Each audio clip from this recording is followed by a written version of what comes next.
Hey everyone, how's it going? Thanks for joining me today. My name is Brian Engelman, and for 12 years, 13 years, I've been creating content for the New American Media. This is the Agree to Disagree show for Thursday, April 11, 2024.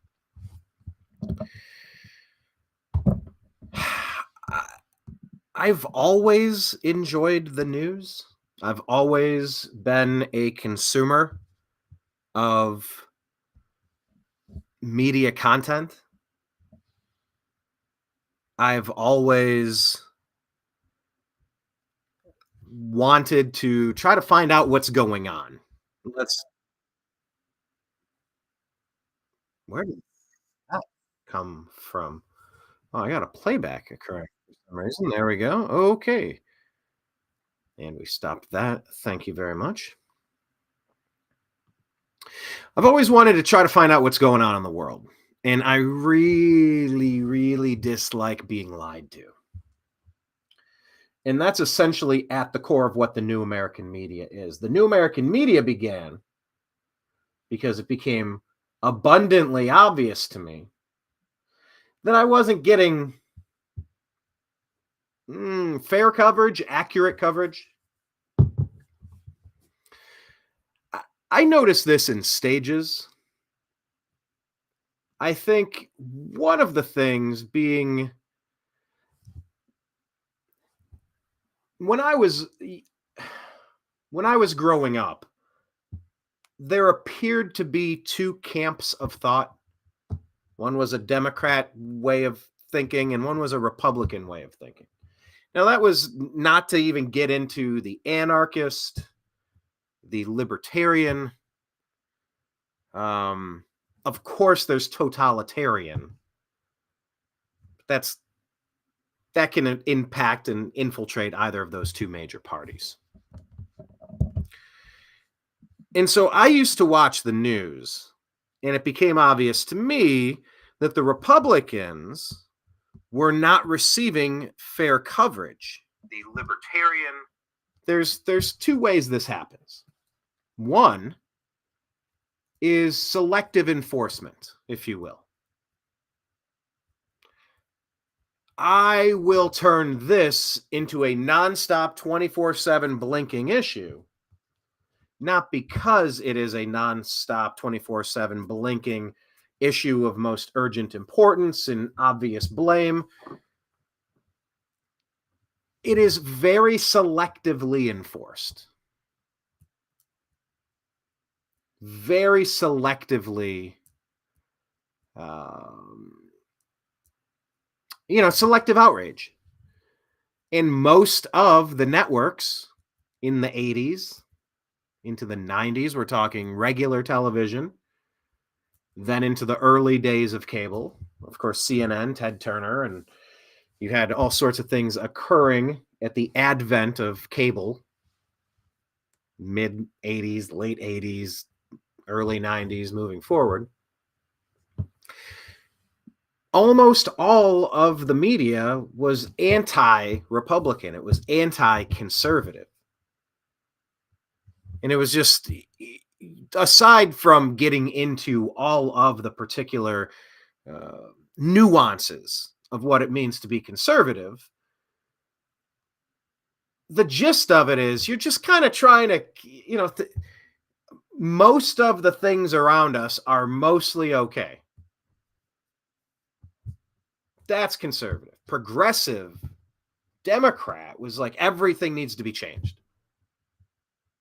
Everything is wrong with everything. It's like, well, no, there's some obvious things that could be improved upon, but like the rest of this stuff, like let's focus on the real, like it's called triage in a battlefield. How will you triage the most urgent? Well, I'm gonna, I got a hangnail over here. I got a splinter too. I'm gonna address this. Meanwhile, I have a leg wound that I need to be twisting a tourniquet on to hold on to. Like, I'm gonna bleed out while I mess with the wrong thing. And for a long time, that's what it seemed like for a long time, that's what it seemed like was happening in media. Was, yeah, we'll just ignore our side and all of our obvious criminal activity, all of our obvious theft, all of our obvious psychopathic tendencies to get us involved in foreign conflicts or loot and plunder money or infiltrate programs to do nefarious things. Like, there's supposed to be a standard. There's supposed to be a standard common denominator of the driving pursuit in media. There's supposed to be an attempt to aim at fairness, safety, health, positivity, financial success. Just basic tenets. Has nothing to do with Republican or Democrat. But these basic tenets were circumvented a long time ago. Is it Project Mockingbird or Operation Mockingbird? Is it just 2001 when the Patriot Act came into play? Was it just FISA abuses? And we'll get to that in a second. How long has the media been something other than a relentless pursuit for truth, trying to figure out who is involved, what happened, where it occurred, and I mean in the planning stages, where did it begin in the planning stages? Where did the money go? Because there's always money pushing it forward. And what was the intended result? Where? That's the where. I don't just mean New Mexico. I mean, like, where did the idea originate? Who implemented it? Who was paid and bribed or blackmailed? And then what resulted? And then what were the dominoes of that? When I say who, what, where, when, why, the where is the timeline and the connective tissue, the connecting of the dots. Of course, when ties into that. Like, when was Ukraine overthrown in 2014? When did NATO push for this? When did certain weapon systems get installed in this area? When did Russia say you got to stop this? When did Ukraine push forward? What was going on in Burisma? Like, you have to follow the arc of time to try to figure this stuff out. And why? Then you have two more. You have why. Well, okay, usually power and control. In political terms, it's usually a power struggle for power and control. In a case like O.J. Simpson, who I'll get to in a second here, was he trying to gain? Well, I mean, then again, maybe it was to have control over an ex. Maybe it was to have power over someone who used to be part of your family and you didn't like it. But I was just kind of getting at, it was probably more of either a momentary lapse in physical restraint, a temper flare up caused someone to act recklessly or irresponsibly or with intentional malice. Politicians they're a very strange breed. They don't end up trying on gloves and getting the wrong size or swelling up having too much or not enough salt or different electrolyte formulas to make your hands swell up so that you can't put it on and say, oh, the glove don't fit. You got to quit. I mean, that's how absurd that whole trial turned into. But what we have in the media is we have a situation where the legacy media has been pro-Democrat as far as I can remember. Maybe it always has been. And when we say Democrat, what are we talking? We're not even into the parties anymore. We're so far beyond that.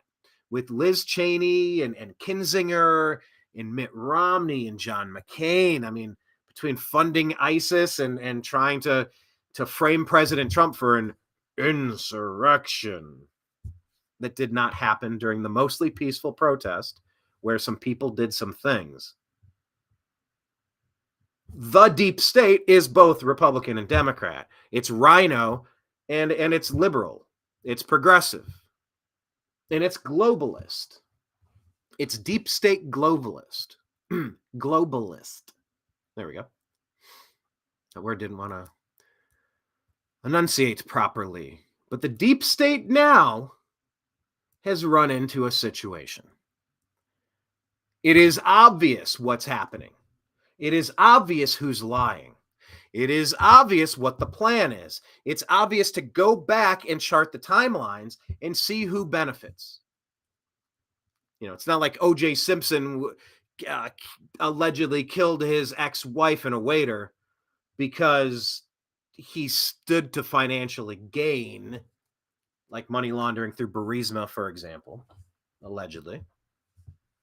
But then again, there's a flip side. You know, Chris Rock has that joke. He goes, I'm not saying it's okay, but I understand.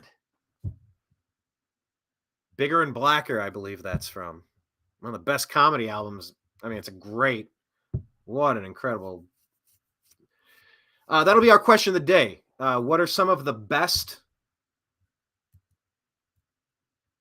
comedy albums of all time? I mean, you can go back to Richard Pryor and Bill Cosby. You can talk about Adam Sandler, and they're all going to laugh at you.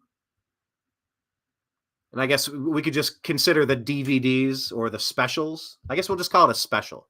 Eddie Murphy, Raw. You know, is there something Chappelle has done? But Chris Rock said, I'm not saying it's okay, but I understand. You know, and it was about Nicole Brown Simpson riding around in a fancy car that you paid for. Riding around, banging some waiter. It's like, I'm not saying it's okay, but I understand. That's not really how the political game is played. The political game is a little bit different. The political game, it's Victoria Nuland charting this stuff out over a decade. It's constantly overthrow this, overthrow that. Look at Brazil. For the love of God, we did a show that was our headline topic last week. And by the way, please make sure you're subscribed to the New American Media and the Agree to Disagree show on all of the platforms. I just had to submit another YouTube. We've done 1,400 videos in 13 years. Had another video taken down because in an episode Blake and I did 8 months ago, Blake mentioned what somebody else said about the V word. And they said, oh, that's medical misinformation. I said, what are you talking about? What in the world? I said, we have a ticker at the bottom of the screen that plays nonstop. And every time we discuss this issue, under duress, we say, for countervailing views, please visit cisa.gov/rumor control regarding elections and go to the WHO website, who.int, and cdc.gov for all medical issues, and cdc.gov/vaccines specifically regarding vaccine-related medical claims and political implications. They removed a video because a medical treatment, a medical injection was discussed, and somebody had an opinion on it. Oh, well, that's dangerous. What's dangerous about a conversation? You know what's dangerous? Being on the stabbing end of O.J. Simpson. You know what's dangerous? Living in Ukraine right now. You know what's dangerous? Conversation is not dangerous. Conversation is protected. It's a God-given right protected in the United States of America. So please follow the New American Media in all these places. Truth Social, we're the New American Media. Spotify, it's the Agree to Disagree show. Please subscribe to the podcast. Rumble, the channel is the New American Media. Please hit subscribe. We got to hit a few more so we can live stream. So that we can restream this show through Rumble. So take 10 seconds, please. Go to Rumble and subscribe to the New American Media. On Telegram, we're TNAM for the New American Media, and TNAM Chat. So we're TNAM and TNAM Chat on Telegram. That's our backup for Facebook. The page is the New American Media. The group is TNAM's The Agree to Disagree Show. On X, we are at American_media_. And on Instagram, we are the New American Media. So, Patreon, patreon.com/the New American Media. If you want to buy it, sign up and just buy us a cup of coffee a month.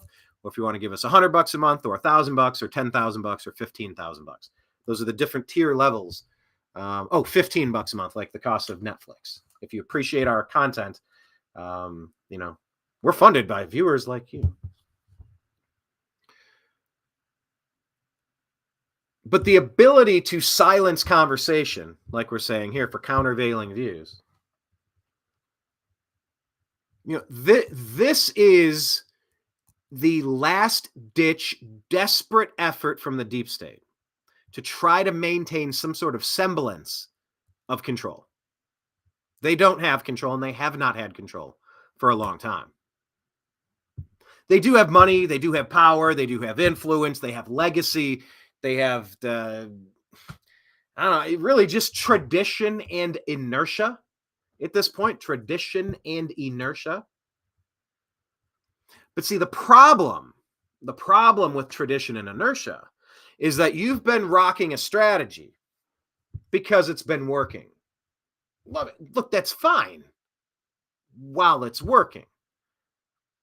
I've said this about Hillary Clinton before. I don't know that I've heard a lot of people say this ever. If there's a single person that's had this thought or spoken out loud, I don't recall taking it in, but it's not like as I was talking, I said this once and I'm like, that is so weird and interesting. And I like revisiting it from time to time. It's not that Hillary Clinton ran for president at a time that was too soon. It's like, oh, America's not ready for the first female president yet. Yap, yap, yap, yap, yap, yap, yap. Oh, America is misogynistic. Oh, America can't have a female president, they would say.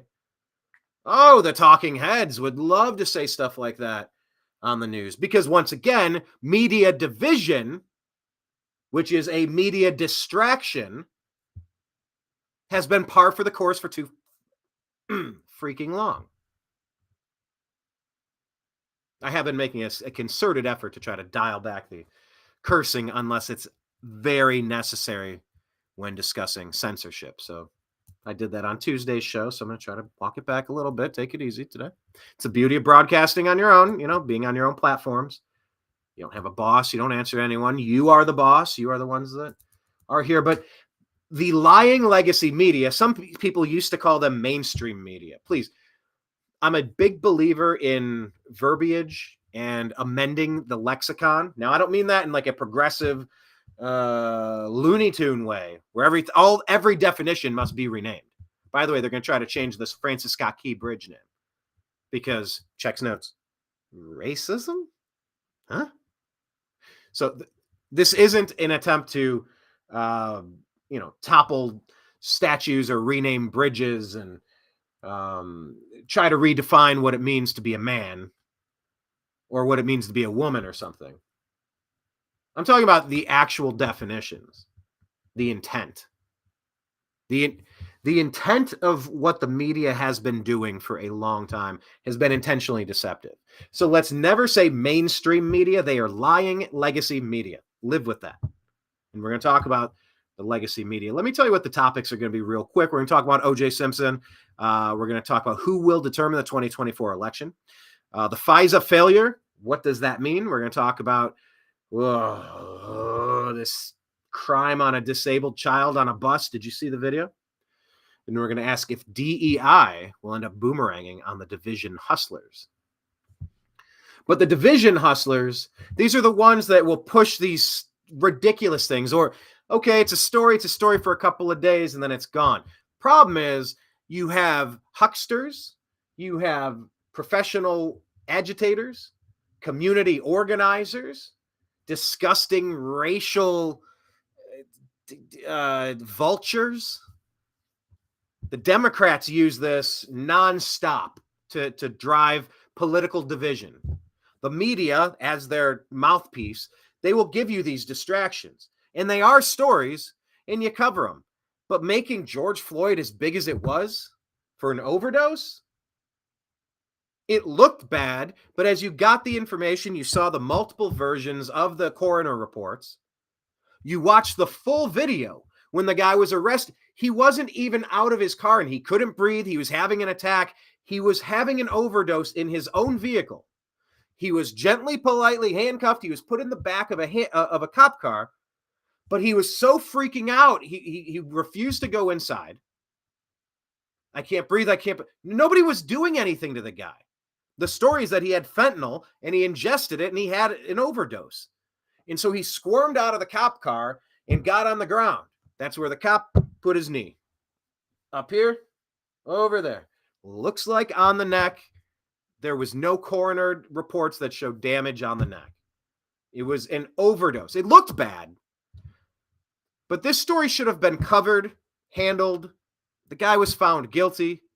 Other people there were found guilty. The story turned into something larger than life because the media saw it as a chance to take down Trump. It was a chance, just like coronavirus, COVID-19. Oh, now, it's not necessarily a false flag event because it happened. Rahm Emanuel famously said, never miss the opportunity to take advantage of a crisis. Obama's right-hand man ran Chicago for a minute. Rahm Emanuel.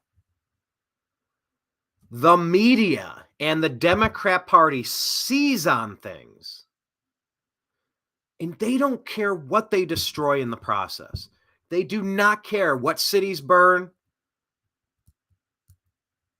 who's injured or deleted in the process. They do not care about your collateral damage. They don't care about overthrowing Ukraine and how many hundreds of thousands of Ukrainian men have been shoved into a meat grinder and tossed out as ground beef on the other side in Russia.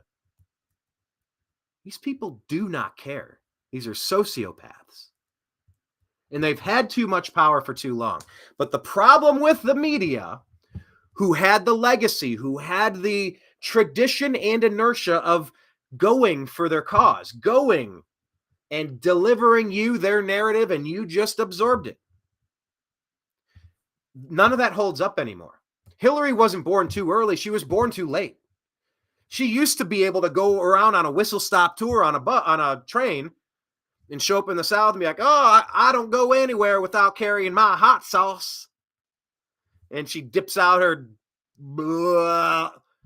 gloopy Little Rock, Arkansas twang, and now I'm a local, or I'm in the hood and I got my hot sauce in my wallet, my purse, just like you. This is where I'd ask my producer to pull up that segment because that's a funny clip. But she was born too late because we could catch her in. We could go back into Whitewater. We could dig into Vince Foster. The paper trail remained. She was investigatable. That's why Hillary didn't win. She's awful. One of the most unlikable characters of political history of all time. Oh, you could say Trump's divisive, fine. But he's also a stand-up comic who's had #1 shows for decades. Like, he's been a media personality forever. He's very well liked. He might be the most liked president. What about Obama? Obama represented a turning point where a half-black man could become elected as president in the United States. And it was supposed to be uplifting. It was supposed to be, a mile marker of progress. So in an uplifting, theoretical, generic, if it happens, it'll be viewed favorably. Yeah, of course. I didn't vote for the guy, but I felt, well, if this could be good for the country, then I appreciate it. I'm glad it happened. I hope he doesn't do too many destructive things. Oh my God, was I wrong? Oh, that did not turn out. When it's all said and done, because the deep state is dissolving in real time, and nobody has ever weaponized. Well, interesting. Here'll be another question of the day. Who has weaponized the political office of president more? Who's the worst president we've had? There's a specific way to ask this question, because the damage done by Obama with all of his spying, all of his civil rights abuses, it ranks right up there. He's up there with rounding up those of Japanese descent and putting them on Manzanar. There's that song by Mike Shinoda of Linkin Park about it. Kenji, Kenji, great song. I mean, what about the people responsible for sending us to the Civil War, the World War I, World War II? There are power players at play. So, yeah, trying to figure out question of the day. I don't even know how to phrase that. Like, okay, easy. In your lifetime, who has been the most destructive and divisive president? Because you go, well, who's been the worst president? There's different ways to quantify this. Was George W. Bush involved with deleting RFK Jr.'s uncle? Was he? Was that family involved in 9/11? What about the banksters? What about the royals? Just go back down the timelines. See, and this is, once again, the ability to see down the timelines. In previous days, generations, we had what we had. We had some dusty history books. But with the internet, we have the ability to do the long research and see the trajectory, the arc. There will be many zigs and zags of any company, any political party, any particular politician, a nation, financiers. I think I said better the second time. And it's that ability, not just Hillary's unlikability, that made her incapable of becoming president. Also, nothing was going to stop President Trump. A lot of people were apprehensive and kind of like, I mean, he's funny and he actually makes a lot of sense on some core issues, but can we trust him? I mean, sure, he runs businesses, but is that the same as running a country? There were a lot of question marks. And in year one, a lot of people reluctantly or hesitantly or hopefully, not hope and change, but hope, change.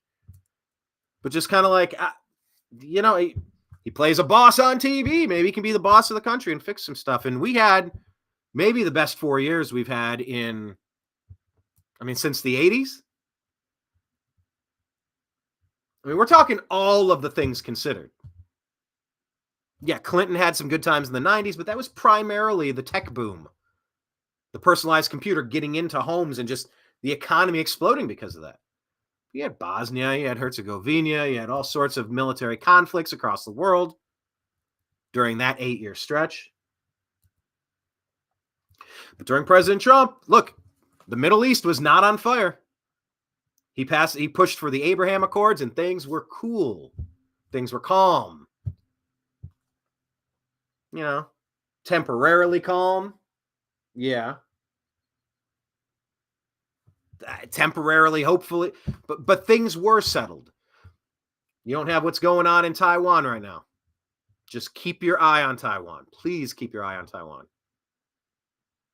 Ukraine, Russia, that was not happening. And so I place a high emphasis on, there's only been one president in my lifetime that hasn't dragged us into some sort of unnecessary foreign conflict. And that was President Trump. And it was a great economy. A lot of good things were happening until a virus was unleashed on us all.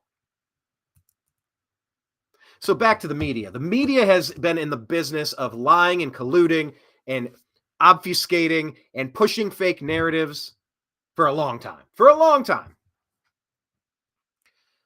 But I think those days are over. I think those days are done. And that's why the new American media exists. And yes, you out there just watching, you're a part of the new American media because there are digital researchers, there are internet warriors, we're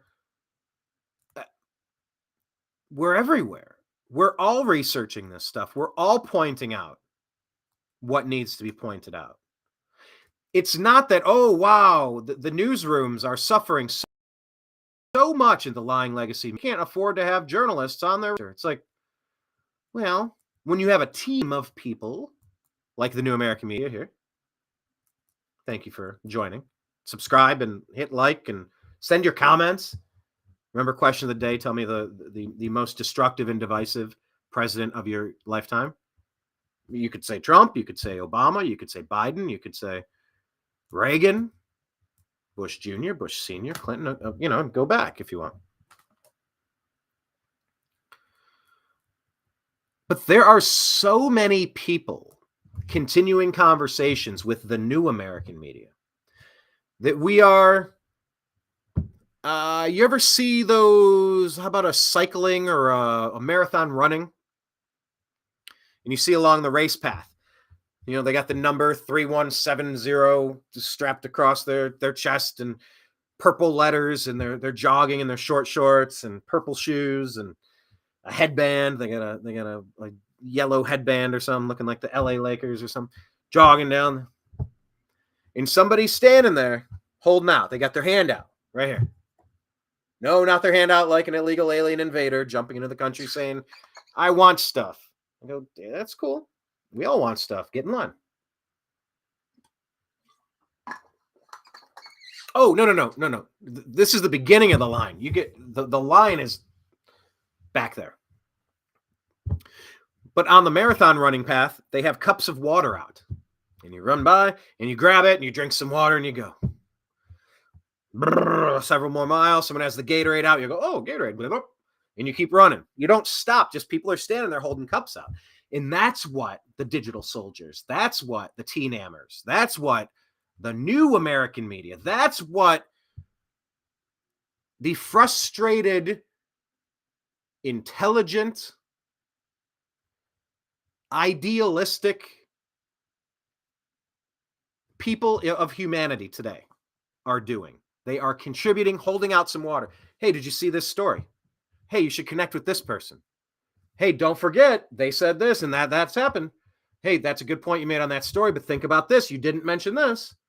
This is the next. And it's like, they say iron sharpens iron. This is a collaborative effort. If you practice perfection, you're going to play aiming at perfection. If you're sloppy and you're not really paying attention in practice, like, it's hard to stay focused, says the guy that has done a soliloquy for 30 minutes before getting into all the day's news stories. Thank you for joining us, by the way. And I will jump into it, but you all who are watching are just sitting there holding out cups of Gatorade, and then you're moving to another spot and you're holding the Gatorade out. Like, you are us. We are you. This is so crucial. And they can't get away with it. The deep state, they keep getting caught in lie after lie after lie after lie. Now, what do you do about it? Well, that's a good question. What I'm going to do today, it's going to be a bit of a different format. I'm going to kind of work backward through our Twitter feed, our X feed. So once again, press pause for 1 second.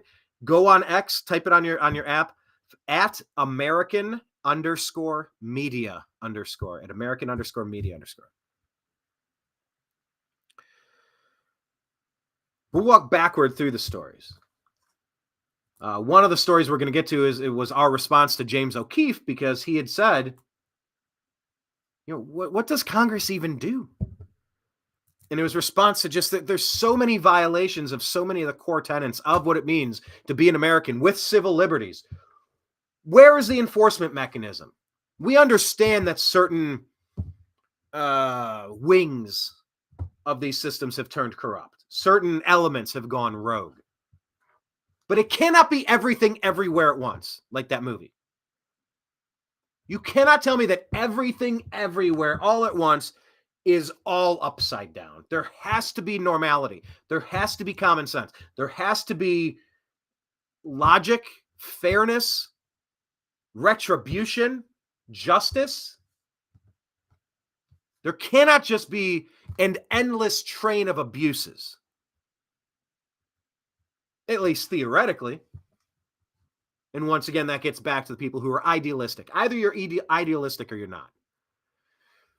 And I have been known to vacillate between some of those feelings of just frustration and just exhaustion, confusion, sadness, rage.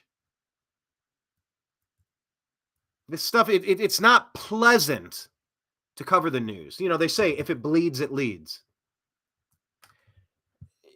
You know, I love good stories as much as the next guy, but this is absolutely true that positive stories are not going to get you the generation of clicks. And we saw that on Facebook. Facebook manipulating how many people. Really, it's a CIA psyop.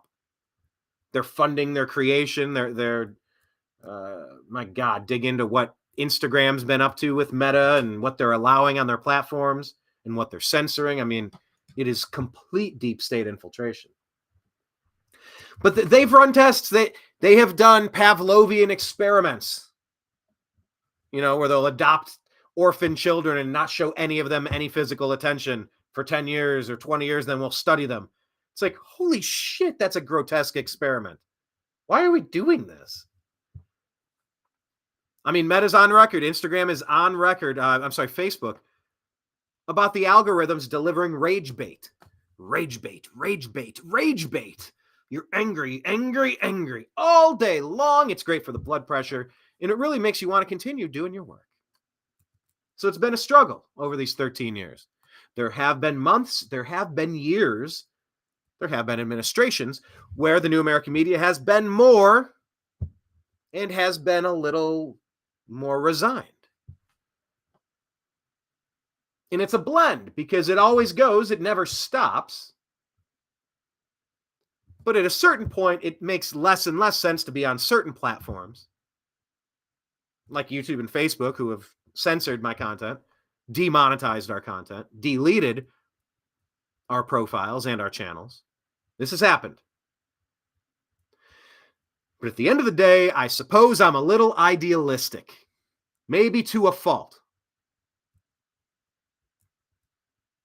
There's a song called Eulogy by Tool. He had a lot to say. He had a lot of nothing to say. We'll miss him.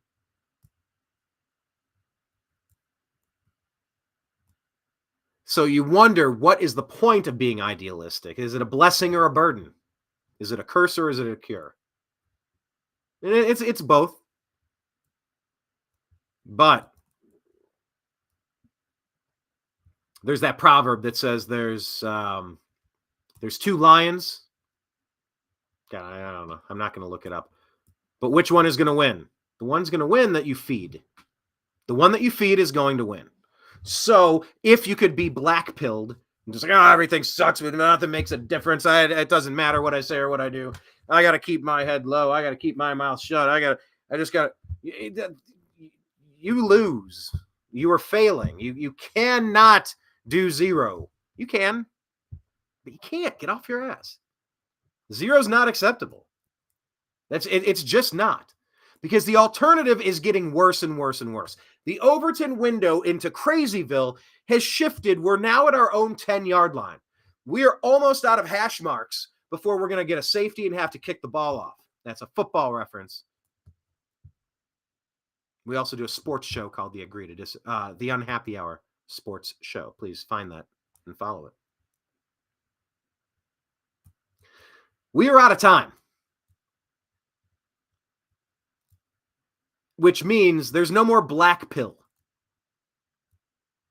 You know, it's very similar to the concept of when you talk about religion to someone, they're like, oh, I'm an atheist. And you go, I mean, that's pretty conclusive. I mean, you're certain that nothing created everything. I am certain. It's like, it's a weird thing to be certain of, that nothing created everything. It seems like the least comfortable thing that anyone could be confident about. Whereas there's 1,000 religions, and maybe to some people it's like, those are equally ridiculous and unlikely to be relevant. Okay. Well, if those are unlikely to be relevant, what if you do pass from this experience? And what if you do have a maker that you meet? Wouldn't it be nice to have one ping pong ball in that drawing instead of zero? You're like, oh, I don't know. There's so many religions. How could you ever guess which is the right one? You go, I don't know, wouldn't it be better to have a ping pong ball that could pop up and go, oh my gosh, oh man, am I smart? I picked properly. Woo.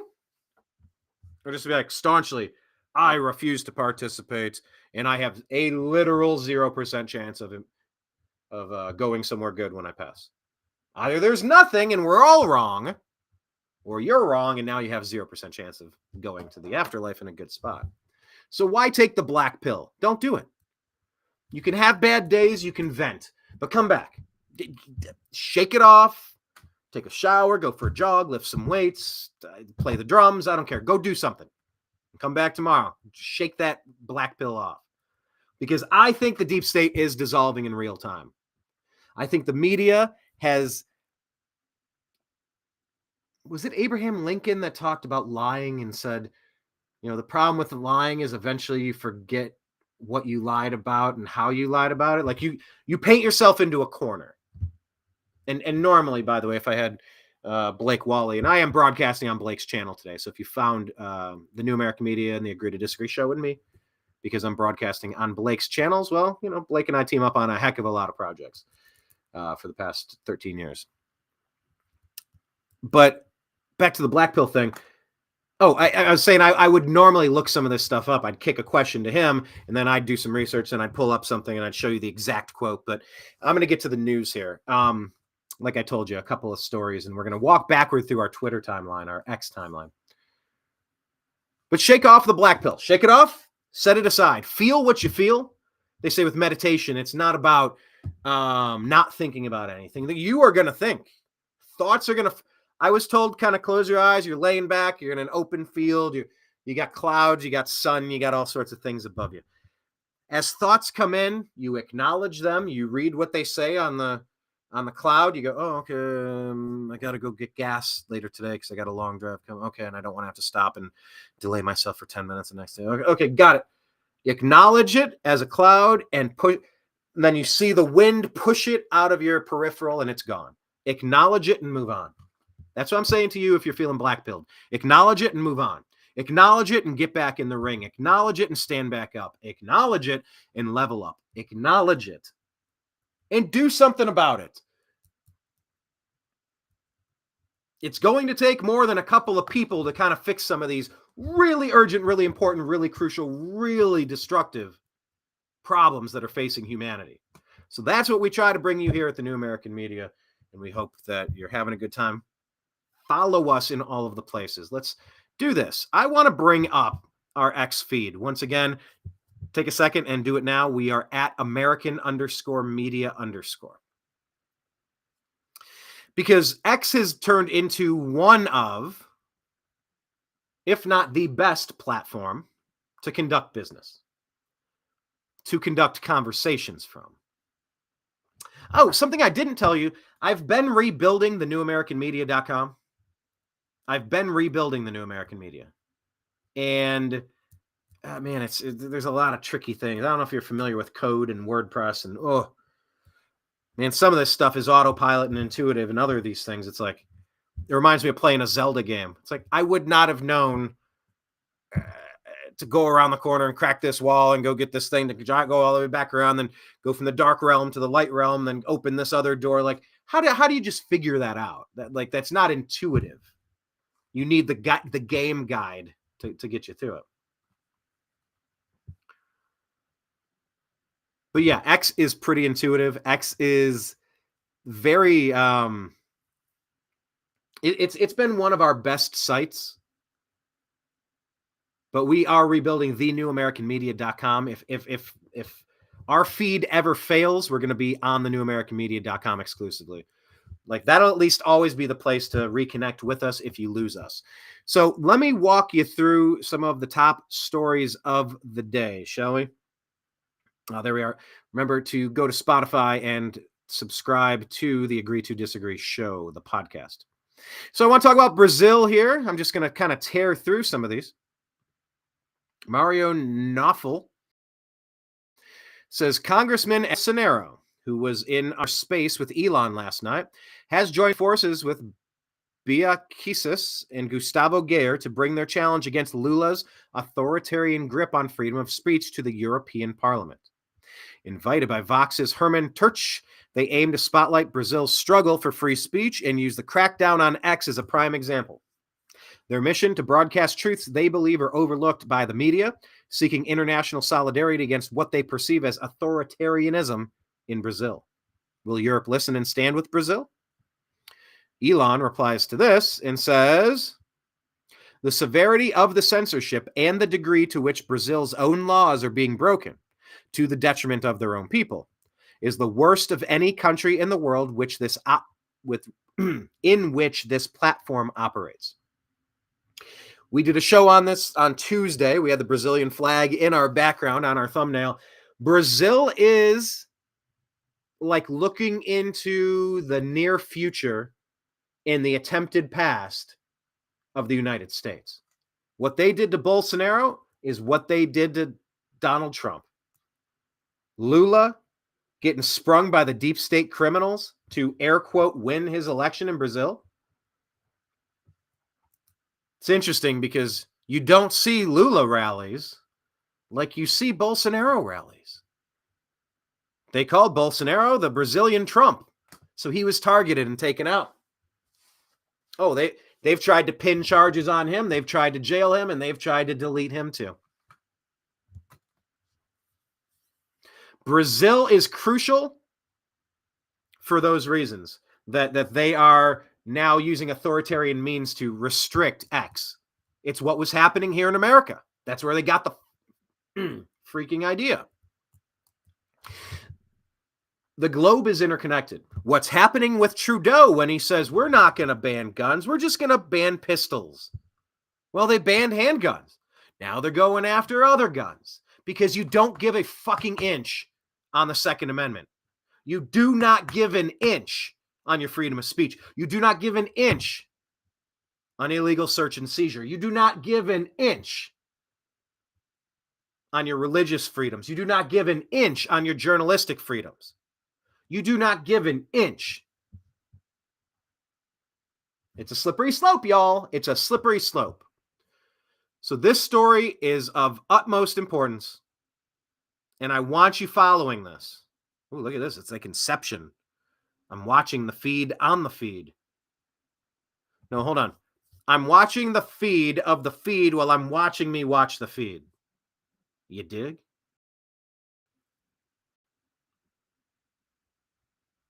Can I do this while it's going? I don't know. I'll repost it. See how that works. Oh, that's a good point. I'm going to do this.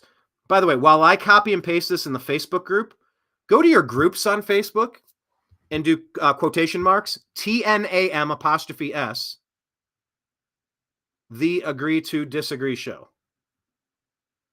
Can you try that? Please try that. Join that group. It's a private group, but we cover the news nonstop. We do not.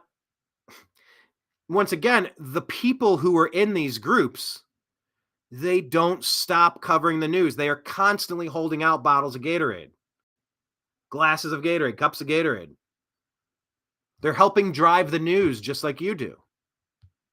So that's why I'm saying we put out, we find we different content. I'm saying we are live. Join us. Join us. Put that in the Agree to Disagree Show group. TNAM's the Agree to Disagree Show. I mean, we find if you're just following us on Instagram, you're going to get awesome content. But I don't always grab that and make sure it goes on the homepage. It doesn't always end up on X or Facebook. I mean, you will literally get completely unique experiences following the New American Media, depending on the platform that we're on. So I encourage you to do that. But I did just send out the link to the show since I went all Inception mode on us. This Stephen Miller had some weird stuff to say. I don't know what. He says O.J. Simpson was a traitor and a monster, but he did get away with offing to white people, so it kind of cancels out. He said, what the actual hell are you trying to say here?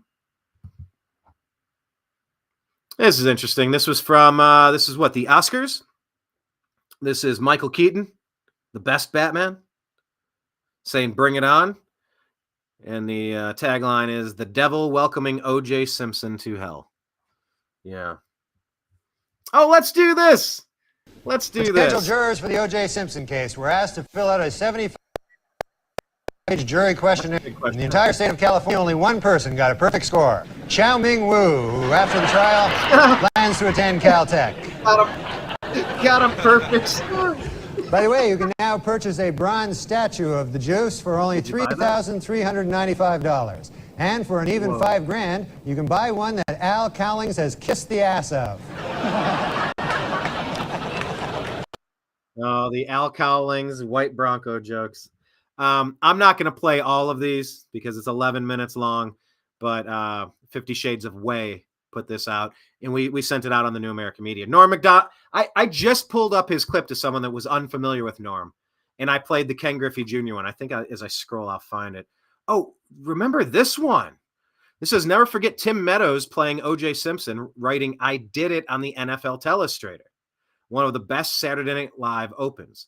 This was shortly after the verdict. Now, when Kelly fakes play action, the defense is frozen, allowing you so he's describing what's happening on the other field. side, opening a hole in the middle and a seam on the left. I did it. As if confirming, and he's wearing his gloves right there too. Oh, one glove. I really gotta go. I gotta go. Okay. Wow, Will Ferrell was, when was that? 1990. Well, I'll just watch from a distance, all right? OJ, why don't you just come right out and say it? All right, it hurts to admit this, but live from New York, it's Saturday night.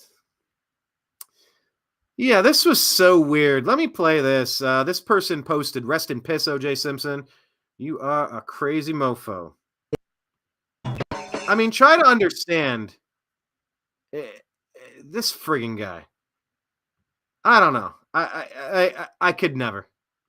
I could never put myself in a position thinking something like this was okay. After we finished filming, O.J. said to me that he had a surprise for me, and I genuinely was surprised. I think it was his idea of a joke, and this is it.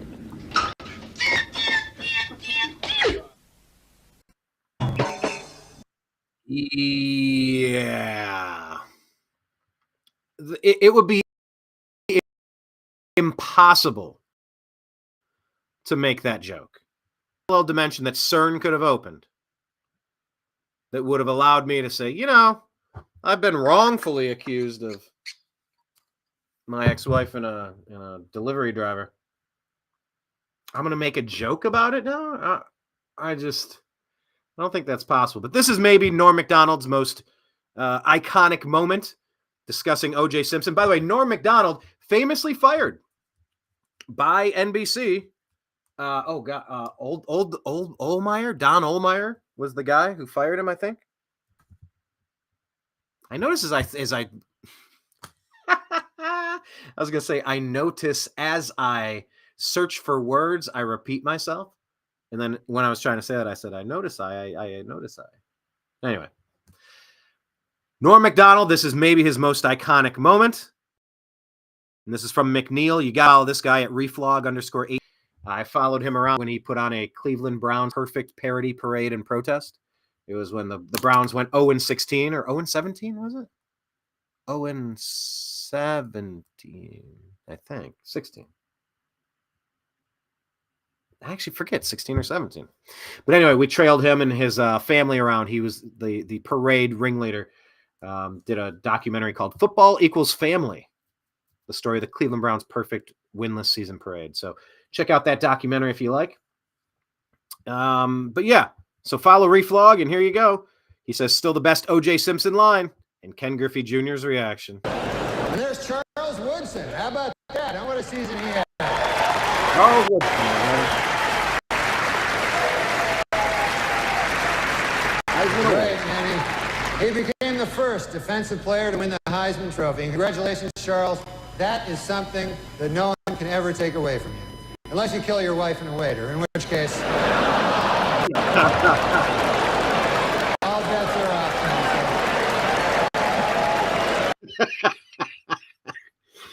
I mean, that's the way you do it. You got to speak truth to power, and you got to make some people uncomfortable. Look at Griffey shaking his head.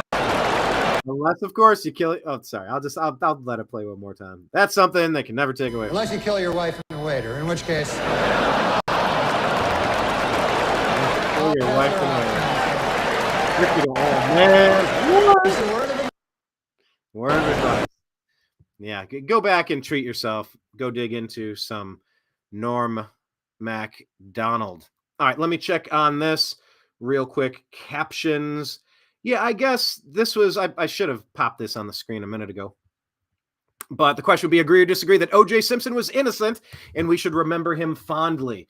Look, we are living in a time, God, what did they charge Donald Trump with? 91 counts of bullshit, 91 counts of election interference, 91 counts of civil rights violations, 91 counts of kangaroo courtitude, 91 counts of trying to bankrupt a man, 91 counts of trying to imprison, trying to kidnap and jail, throw a human being into a cage because they pose a threat politically. We look at Trevor Bauer being falsely accused of violence, and he's been blackballed. One of my favorite pitchers. He's not even allowed to play in Major League Baseball. An innocent man. Never found guilty of anything. Cy Young Award winner. The Kenosha kid. They tried to charge him with murder. That didn't happen. That was clearly self-defense. The Covington kid.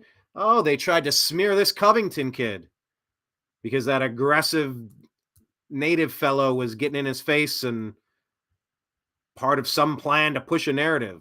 Remember the Bubba Wallace hoax? Yeah, Bubba Wallace, right?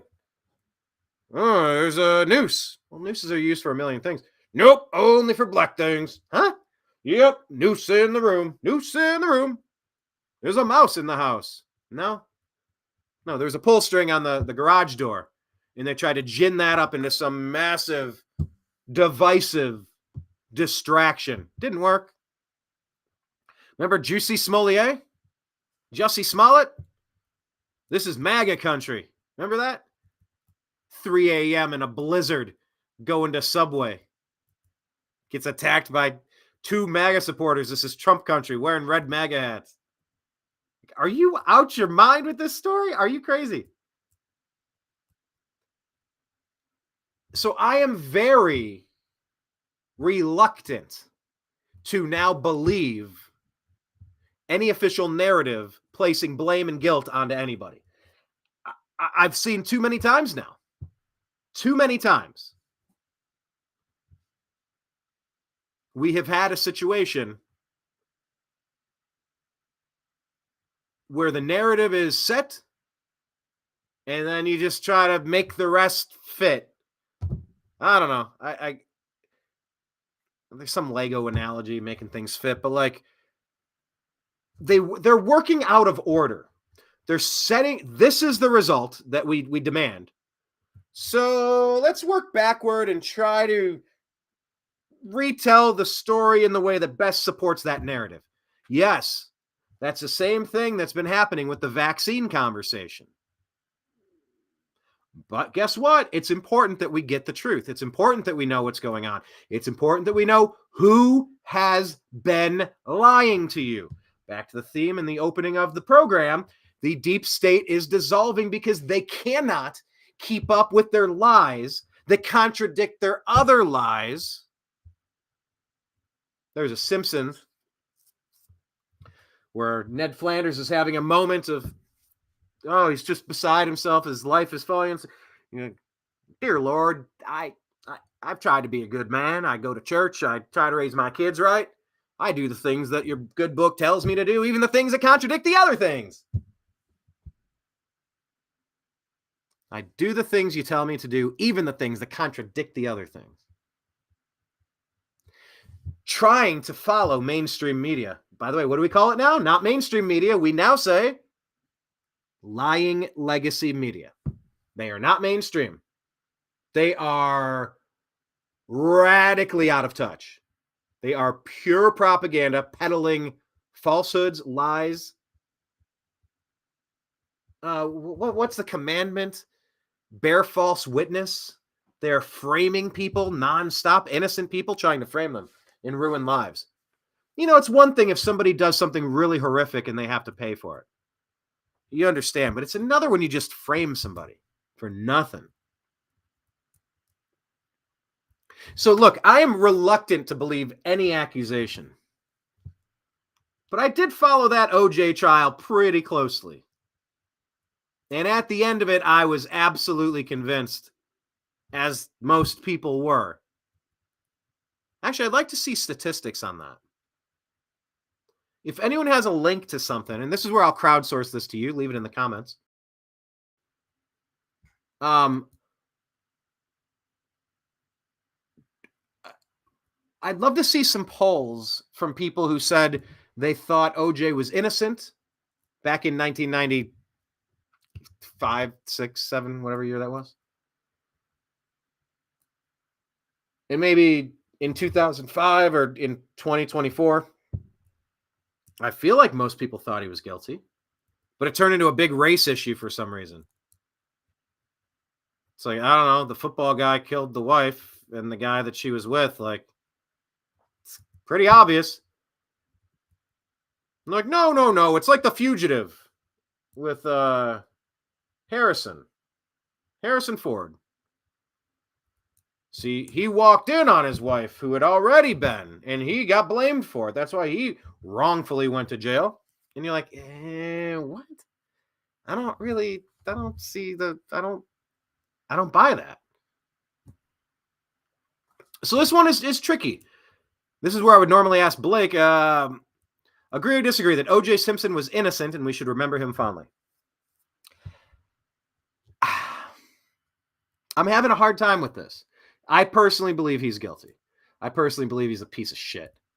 And it was an absolute travesty and a mockery that he got out. But you know what? Maybe some people are like, oh, I know Donald Trump is guilty. I can't believe he avoided that. Like, well, he did. Oh, Trevor Bauer, you know, blah, blah. I don't know anything. He didn't get convicted of anything. There were accusations and back and forth, and things were remembered or misremembered, or, you know, then you dig in and you're like, oh my God, they said this? They were on camera saying that they're going after Trevor Bauer's money and they're going to frame him? What? The district attorney drops the case. There's no evidence. You're like, am I supposed to remember him as being guilty? But the fact is, Bauer never even went to a trial. It didn't even have that level of, it was like, it didn't even rise to that level. So this one's tough. I don't know. I will say I disagree because I don't think he was innocent.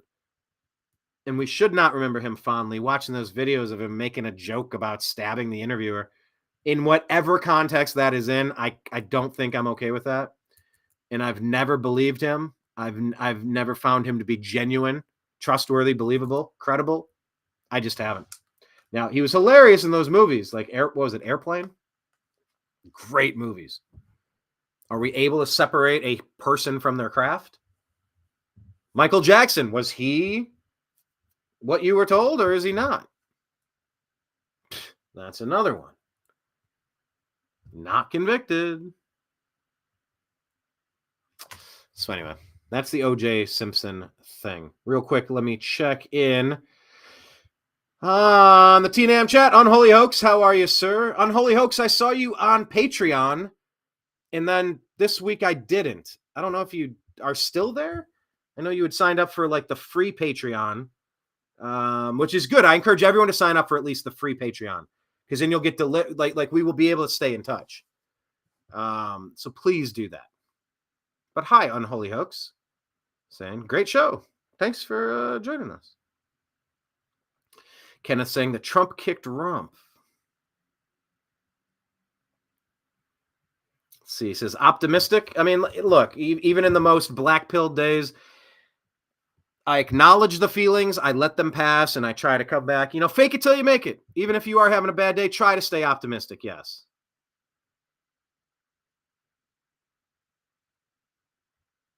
Absolutely. Crazy Acres is the place to be. Man, so much craziness in the news.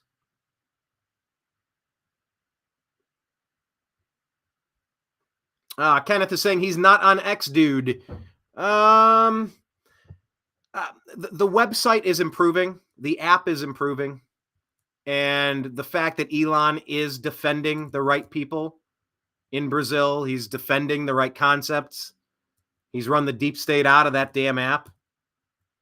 It's like one last place you're allowed to go speak your mind as we have the civil liberties to enjoy and participate in.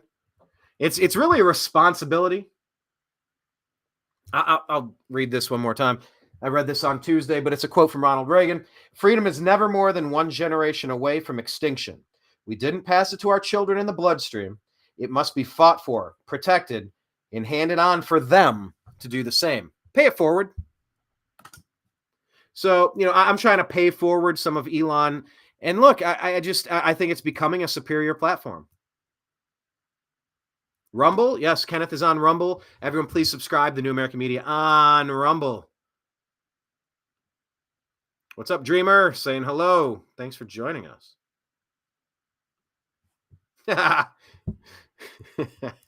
Kenneth saying that they are now being ruled by Count Brazil Nut. Yeah, go back and look at the picture. I said it.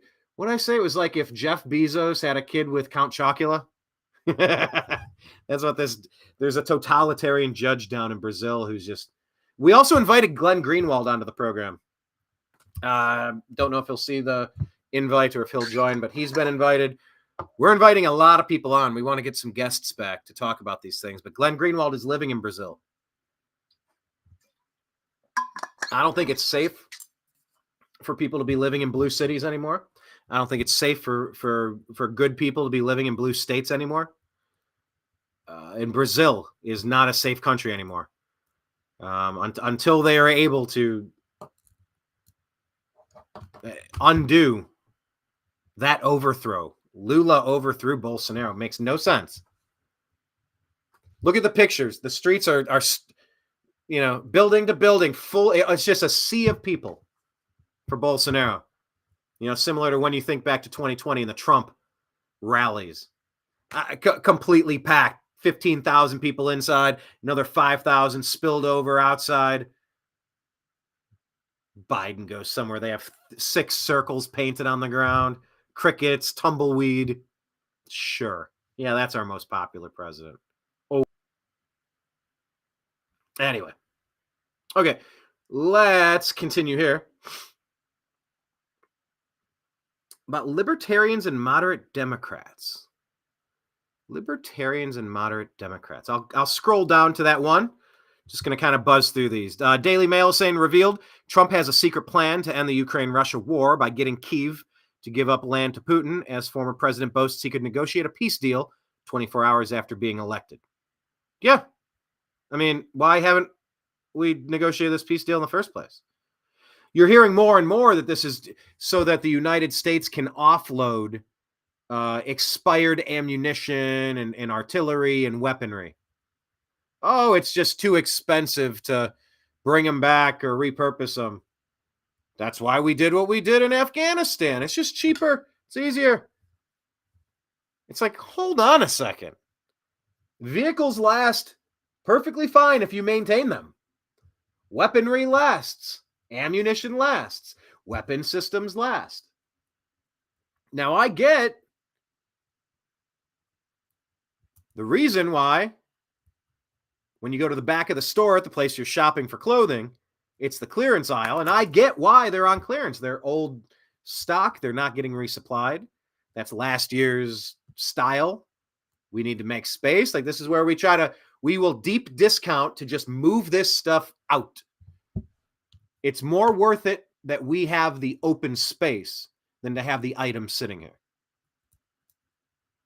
And I get why the military-industrial complex wants to keep cranking out more missiles, more bombs, more shells, more optic systems, more gear, more clothing, more helmets, more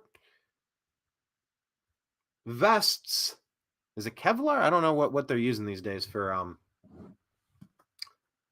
bulletproof, but I get that they might need to get rid of that inventory so that then they'll have to make more.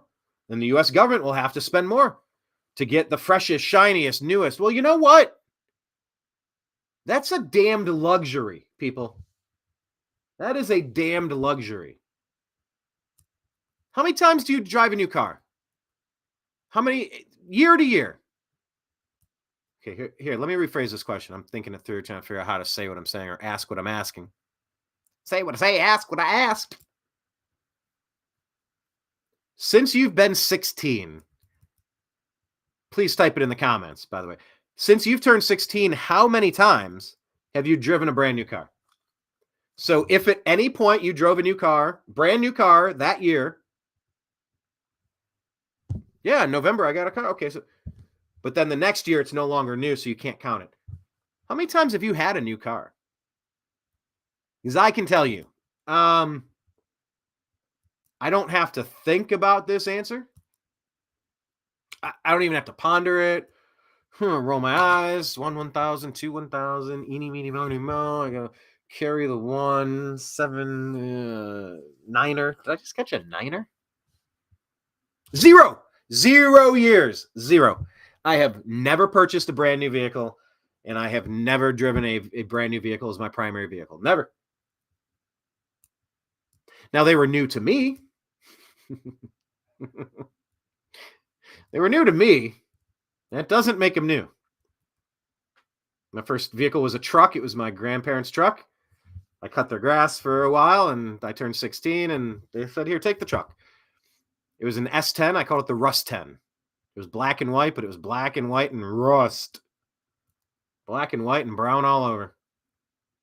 I drove it. I was happy to have it. Eventually sold it to my brother and got something different.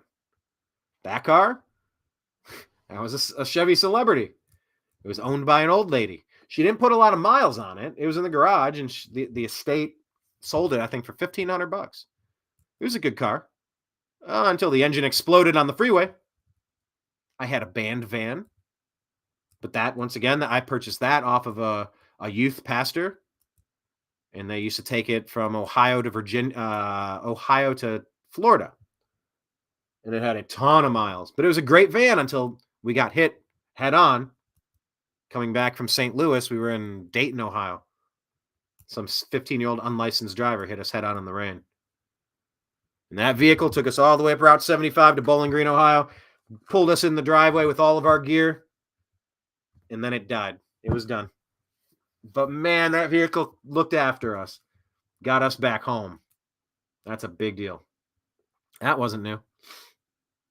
My Chevy Blazer. I mean, it was an 01. I got it in 05. So it was 4 years old. I had 35,000 miles on it. That was close. Now I'm driving a 4Runner with a lot of miles. I like it. It's a 4Runner is a nice, well put together car. Especially since I went from Blazer to 4Runner. But look, what I'm saying is the military-industrial complex wanting to spend money and Congress wanting to keep their kickbacks and keep their bribes and keep their payoffs and keep their campaign finance funding and keep expanding so that the military-industrial complex can keep. I mean, we were warned about this shit by Eisenhower. We were warned that if left unchecked, this is what was going to happen. And the ramifications of these actions are dire. They are severe. This is not like making a decision to paint the barn blue or red. And you go, it's a little soft on the eye. It's a little not too soft on the eyes, a little harsh. Or you go, it kind of blends with this, or it makes that other thing pop. Or it kind of looks good now that I put the black hardware on it. And you got some preferences, you have some ideas, right? That's just, you go to Dairy Queen. Do you want the banana split or do you want the Heath Blizzard? I don't know. It's kind of the same thing. You know, a little bit of this, a little bit of that. Okay. I'm telling you, this stuff is hundreds of thousands of dead people in body bags, man. This is a level of calamity of humanity that's just unfreaking believable. And it's unforgivable. We have to have smarter systems.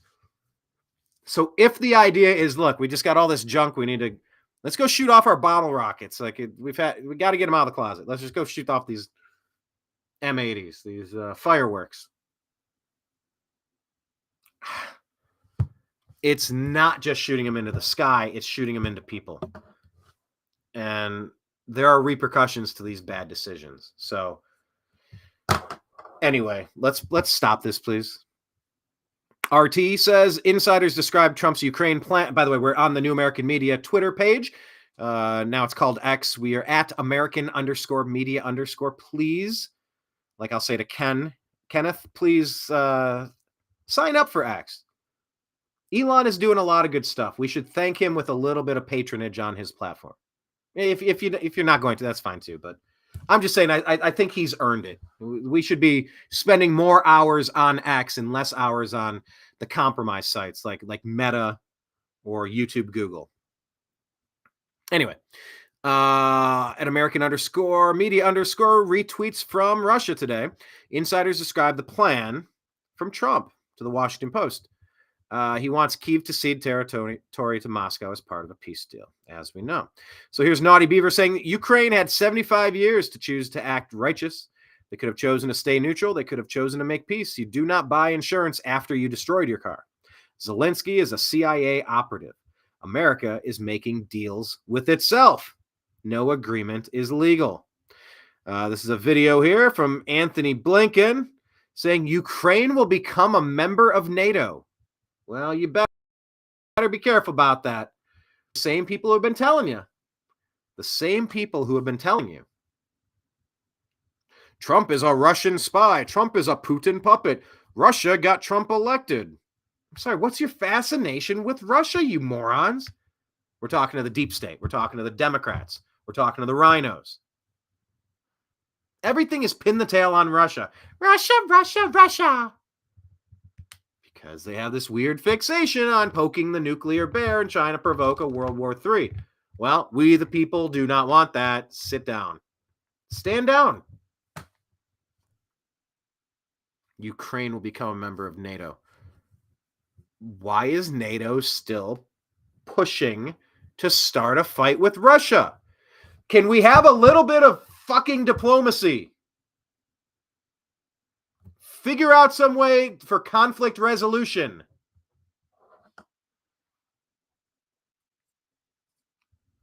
I've got friends and family in the military. I've got departed friends and family who served in the military. People there now. If I could trust that I wouldn't be used as cannon fodder, as a pawn for some psychopath's frivolous, unnecessary, self-serving foreign conflict, there's a universe where I could have been a military member myself. I'm not able to trust the apparatus enough to give it a shot. But I've got great respect for people that do. And the concept of what it takes to have a fighting force in the United States. So I take this stuff personally. To a fault. It's not necessarily a good thing. Because then it's like I'm injecting myself into situations all the time. Like I don't know, why do I feel so strongly? Well, I feel so strongly because if you're going to betray the people who are going to sacrifice everything they have, I feel like you should... let me restart that thought. I had 4 thoughts converge in one. If somebody is going to sacrifice everything they are and everything they have to serve in the United States military, the minimum requirement of the people in charge of that military should be that in all circumstances non-essential,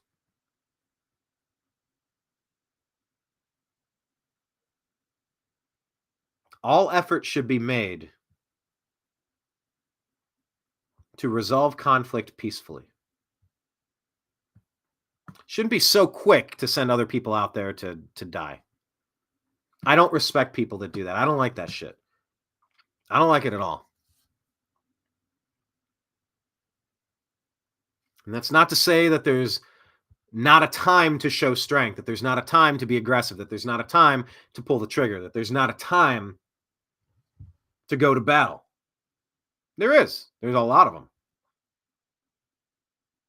But there's far more that could have been avoided if the people involved would have actually considered that. Scrolling down on X, this person, Armchair Warlord, says, I bet there's an awful lot of people in Ukraine right now that wish their leaders had taken the peace deal that was on the table 2 friggin' years ago. I added friggin'. But Zelensky wanted to burn Donetsk to the ground, and Boris Johnson offered him a blank NATO check to do it with, and here we are.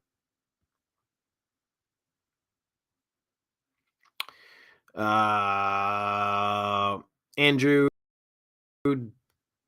Anieri says, notable that Speaker is trying a new rhetorical tact on Ukraine aid. Essentially, pass the military aid package so a possible Trump administration can get a durable peace deal. Huh. This guy's in a terrible position, this Mike Johnson.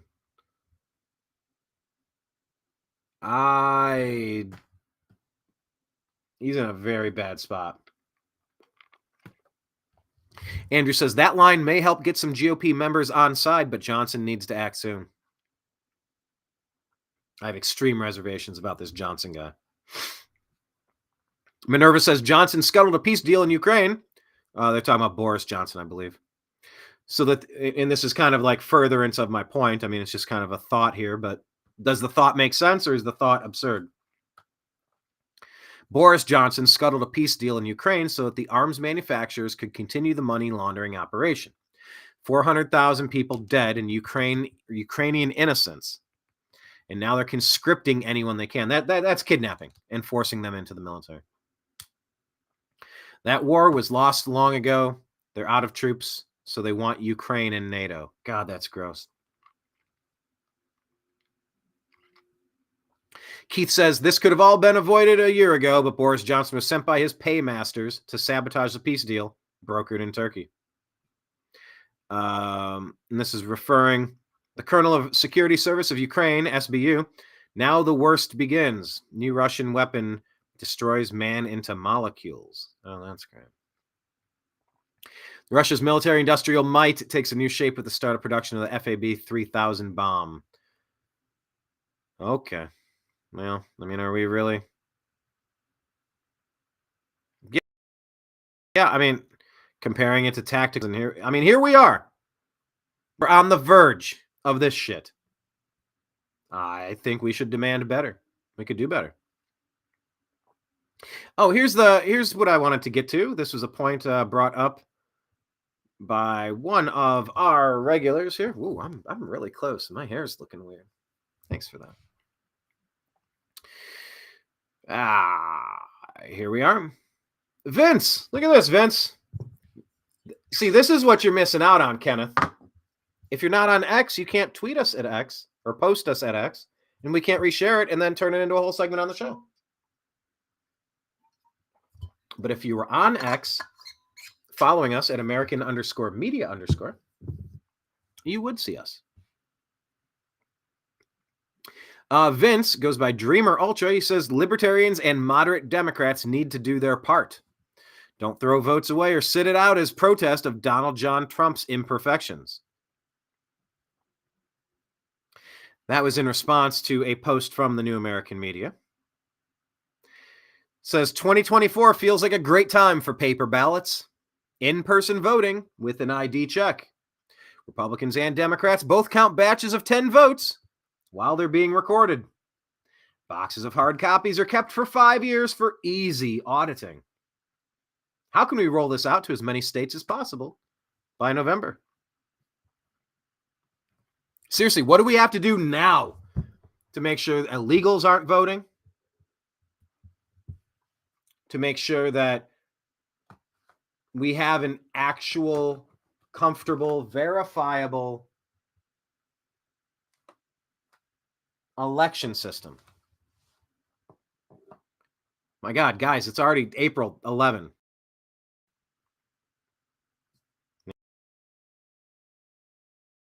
There's, of course, Obama. You're making a valid point. No, I wonder what conversations that chef has overheard. I wonder what they've seen. I wonder what they know. There's Obama, the guy behind it all. The person who I would say is the most divisive and awful president of my lifetime. By the way, there's a caveat to that. The caveat is I consider Joe Biden to be Barack Hussein Obama's third and most honest term. So if you say Biden is the worst, you can definitely make a case, but I'm just saying that's actually Obama. It's all the same. The Obama handlers and Obama in the basement are the ones pulling the strings on the meat corpse. By the way, Ashley Biden, huh? Actually, I'll just keep scrolling. I know I shared some stuff. We'll talk about it.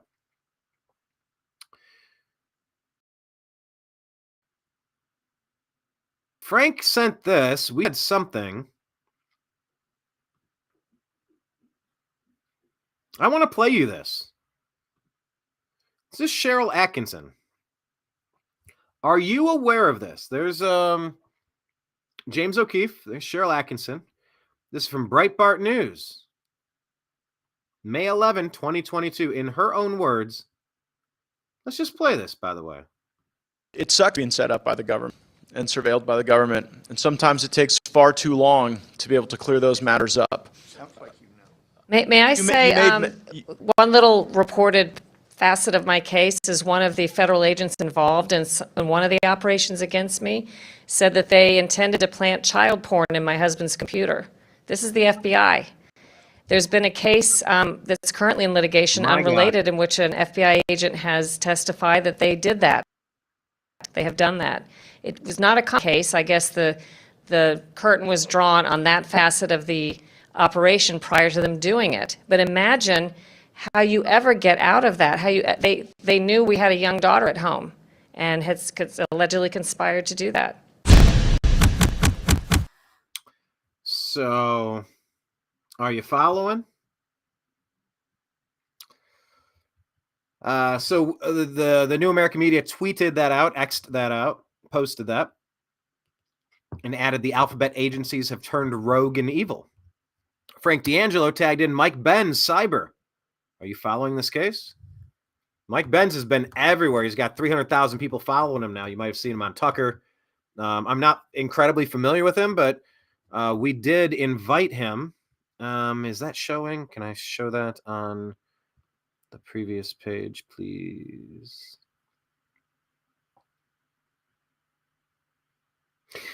Well, I guess we can't, but we did invite him to join us on an episode of the Agree to Disagree show.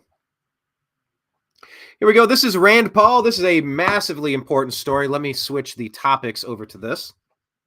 Agree or disagree. Oh, by the way, so do I agree or disagree that libertarians and moderate Democrats will determine the 2024 election?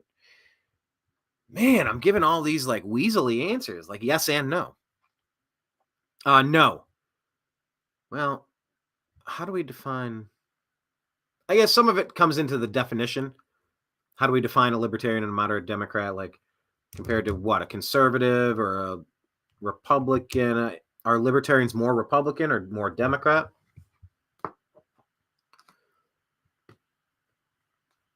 I think the Democrat Party has hemorrhaged support as people have seen the pure evil that they're willing to do. They're willing to perpetuate on the American people to our detriment. Oh,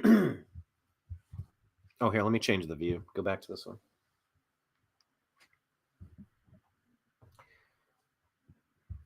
So, yes, I think, well, number one, are there any moderate Democrats anymore? I think anyone who goes by a moderate Democrat has left that party. There is no moderate left in the Democrat Party. The Bill Clinton of the mid-'90s during the OJ trial, there you go, and Norm Macdonald's reign as Weekend Update host on Saturday Night Live.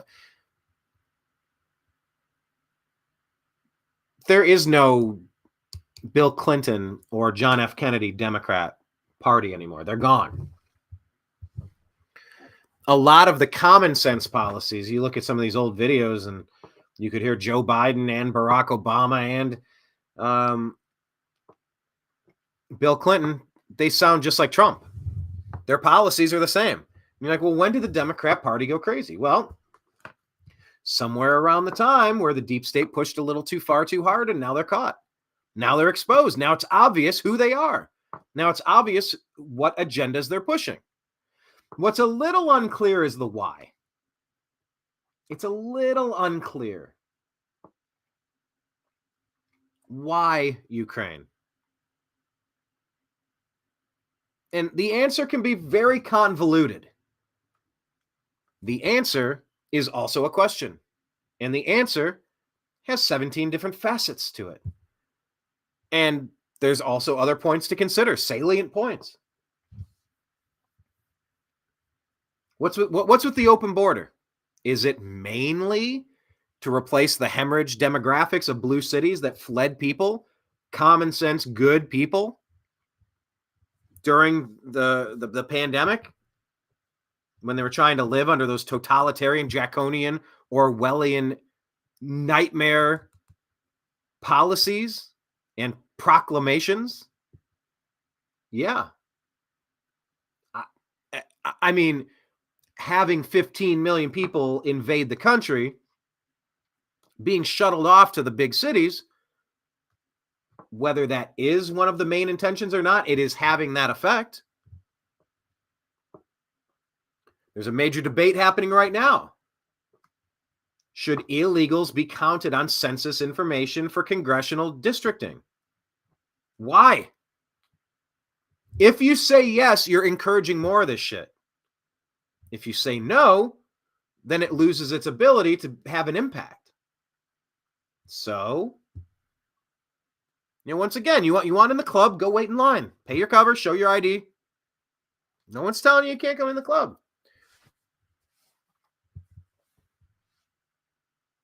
But if the bouncer finds out that you're on lists for legitimate reasons, you're not welcome in the club. They're trying to having to enjoy a great evening in there. And you have a track record of being a not great person. You're not welcome in. I make the analogy. I show up at a party, open up my bag, unzip the duffel bag.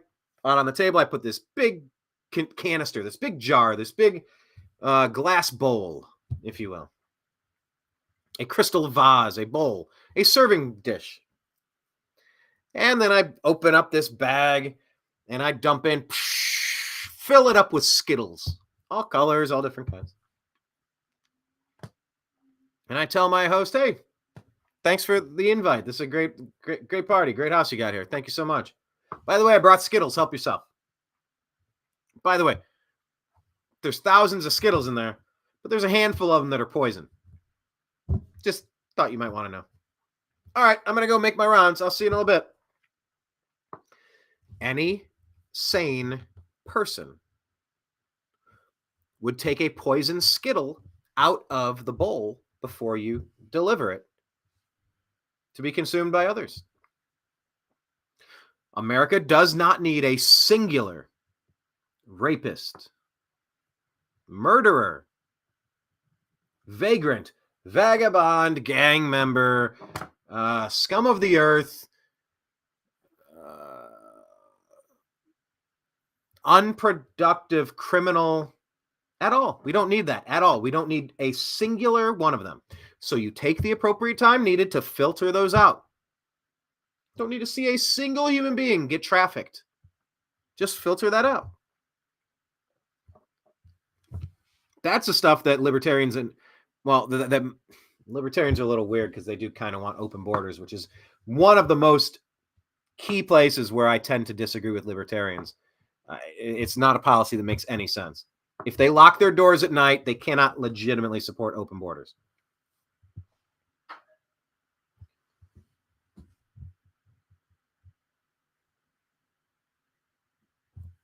That was an interesting noise. But will Democrats determine the 2024 election? They might. Yes. Short answer, they might. Because I think people have fled the Democrat Party. Anyone of good conscience has to know. Has to know that party does not work for you at all. They want your money devalued. They want your country's sovereignty stolen away. They want your rights, your freedoms, your self-defense, your ability to speak. Like, they are everything antithetical to the Constitution, the Bill of Rights. And once again, where is the the mechanism to remove these people from power. It's clearly unconstitutional, the stuff they're peddling. They should be jailed for treason and violating our founding documents. That's what Elon Musk is going through in Brazil. He's like, Brazil has documents that grant liberties, and like they're violating their own rules. Can't censor me because the supporters of the political party that opposes you are on here saying things. No. Tell me not to talk, I'll talk louder. So, I want to talk about this. This is from Rand Paul. This is from yesterday, of course. It says 19 Republicans stood strong and defeated the FISA bill today, instead insisting on real reform to FISA. No secret courts should be allowed to spy on Americans. Let's read their names real quick. 19 Republicans who stood strong in killing this rule. Burchett, Rosendale, Good, Crane, Mila, Gosser, Cloud, Gates, Mace, Luna, Boebert, Norman. Bravo.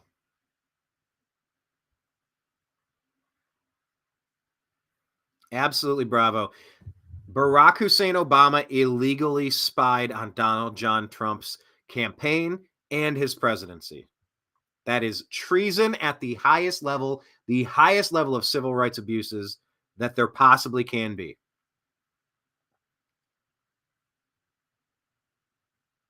Jumping around here, let me switch topics to this one. This is a tough story. The question is, agree or disagree that race hate crime on a disabled child unites a nation in protest and disgust. Agree or disagree that the racist hate crime on a disabled child has united a nation in protest and disgust. Unlike the first couple of questions, agree or disagree, this is an easy one. Disagree.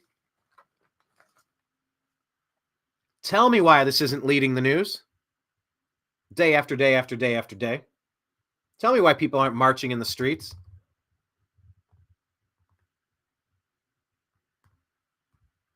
Ryan Fournier reports here on X. That woman who beat up that small child with autism on the bus? Yeah, she was just released on a $5,000 bond. You've gotta be kidding. Now I made the decision to not play you the video. It's it's widely available if you have the urge, and I've probably shared it earlier in my timeline, earlier in the New American Media feed. I don't want to look at it again. I saw it.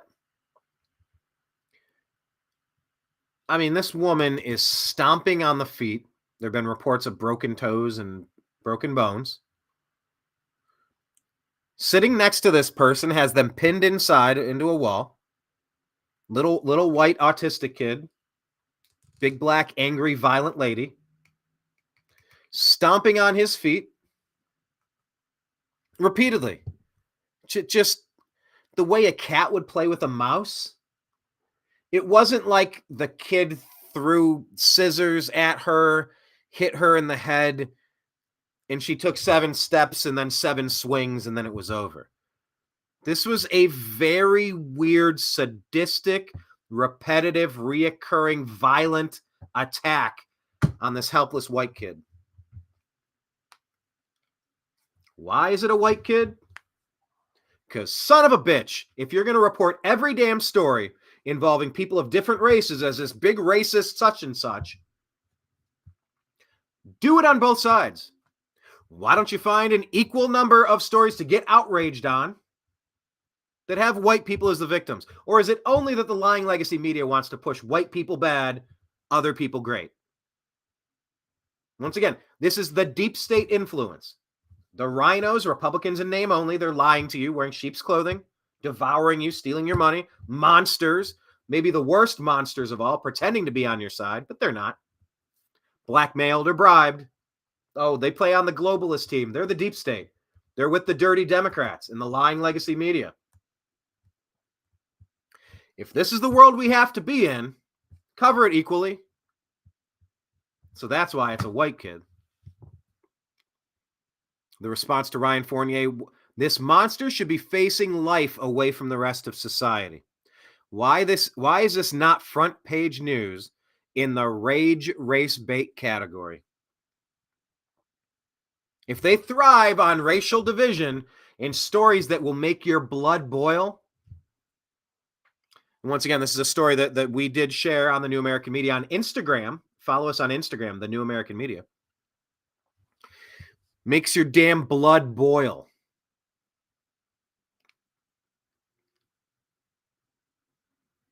Posted a comment on the story covering this on Instagram, if you follow our feed there. I don't have it in front of me. I can't find it. But the comment was, this is the can't type what I'm thinking button. And people seem to really like that. Because it seems like society has a real soft spot in their heart for wanting to do the most malicious, painful,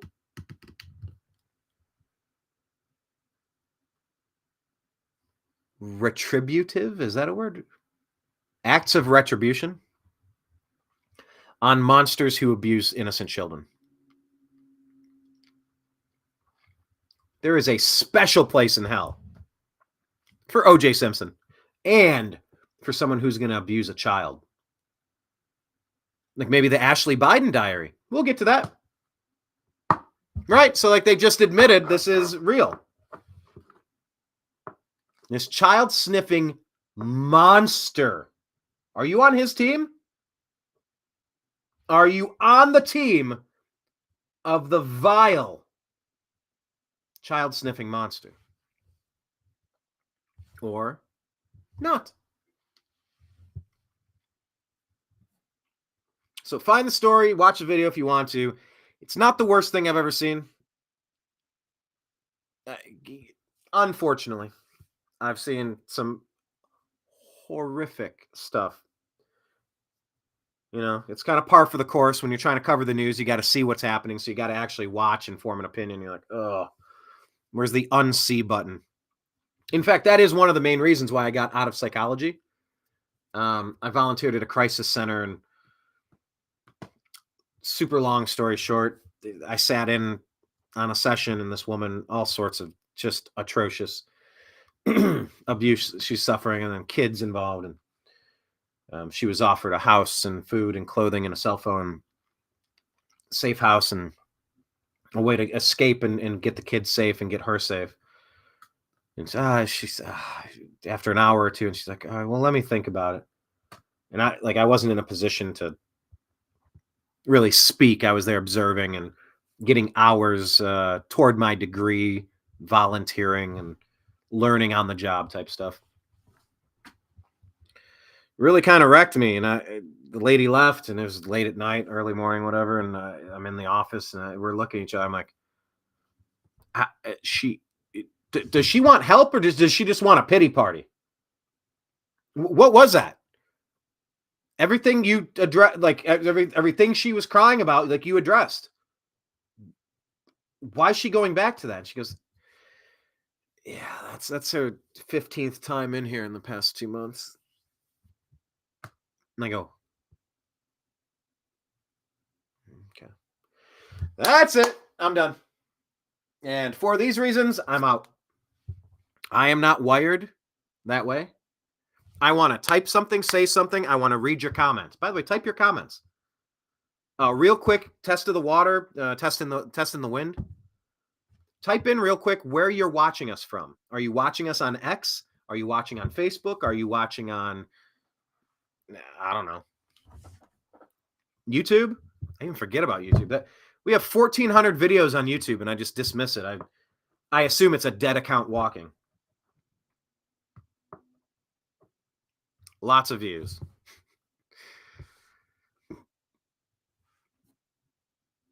Anyway,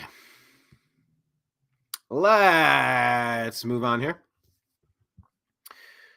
So D.E.I. in another case. Well, here, let me take this off the screen. Yeah, I've seen worse things. Let me just put a bow in this story. The race crate The race hate crime on the disabled child has united a nation in protest and disgust. No, because it's selective outrage. That's how I led the show. When I was talking about all those things at the beginning in the monologue, or the diatribe, whatever you'd like to call it, when I was discussing that at the beginning of the show, I was thinking about this story. So a lot of, I knew where I was going. You didn't quite have this piece of the puzzle, but it kind of makes sense if you rewatch the beginning. It's selective enforcement. It's selective coverage. It's selective outrage. And it's always one-sided. It's almost always bullshit. And it's super destructive. Oh my God, is it poison? It is venom. It is pure arsenic to the United States.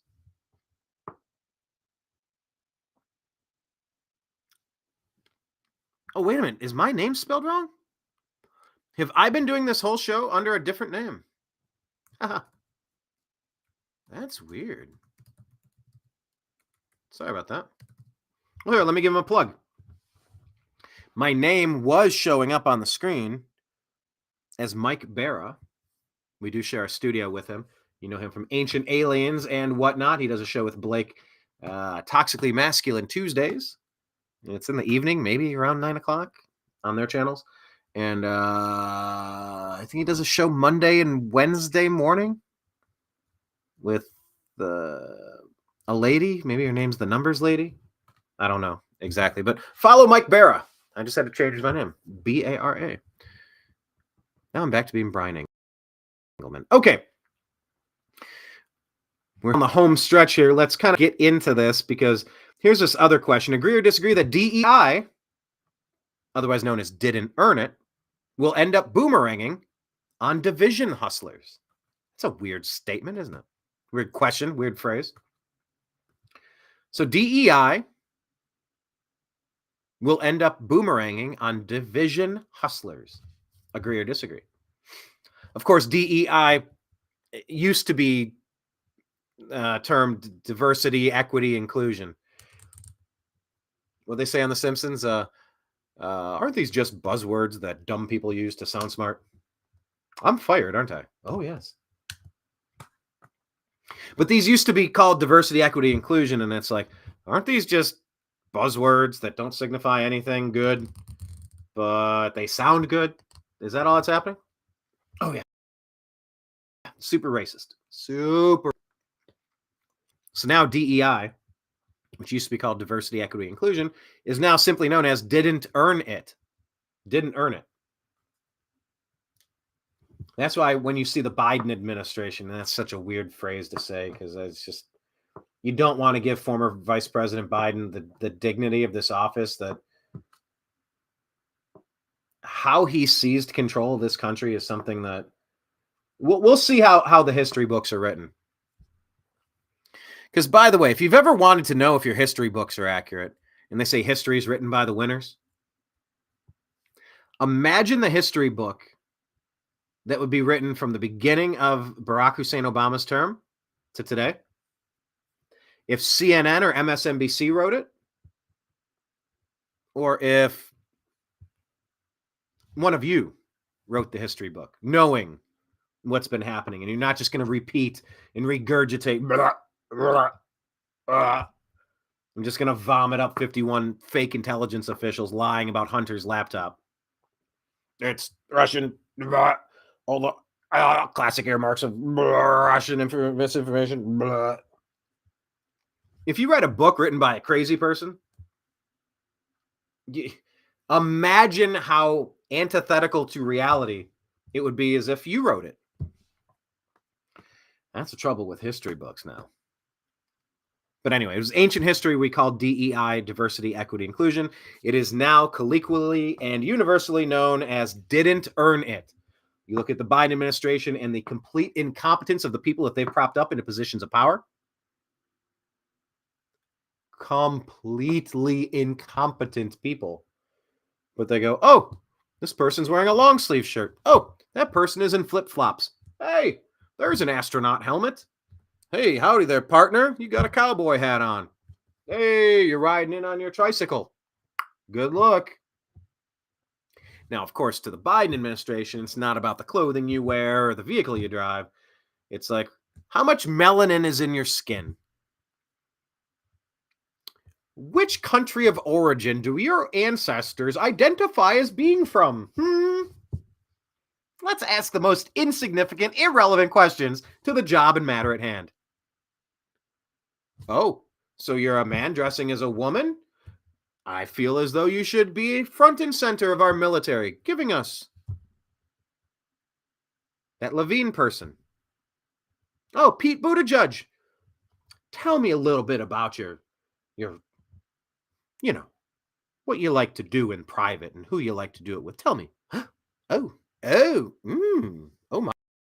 my. You and Karine Jean-Pierre. You're a boy, seek over this thing. Oh, you're a girl who's likes other girls. Oh, and your skin is darker, so you crossed 2 check boxes. You'll be our press secretary after Peppermint Patty. There you go. Kamala Harris? Did you hear her saying that? And by the way, did we take the clip out of context? Help me understand. Kamala Harris saying that up until when?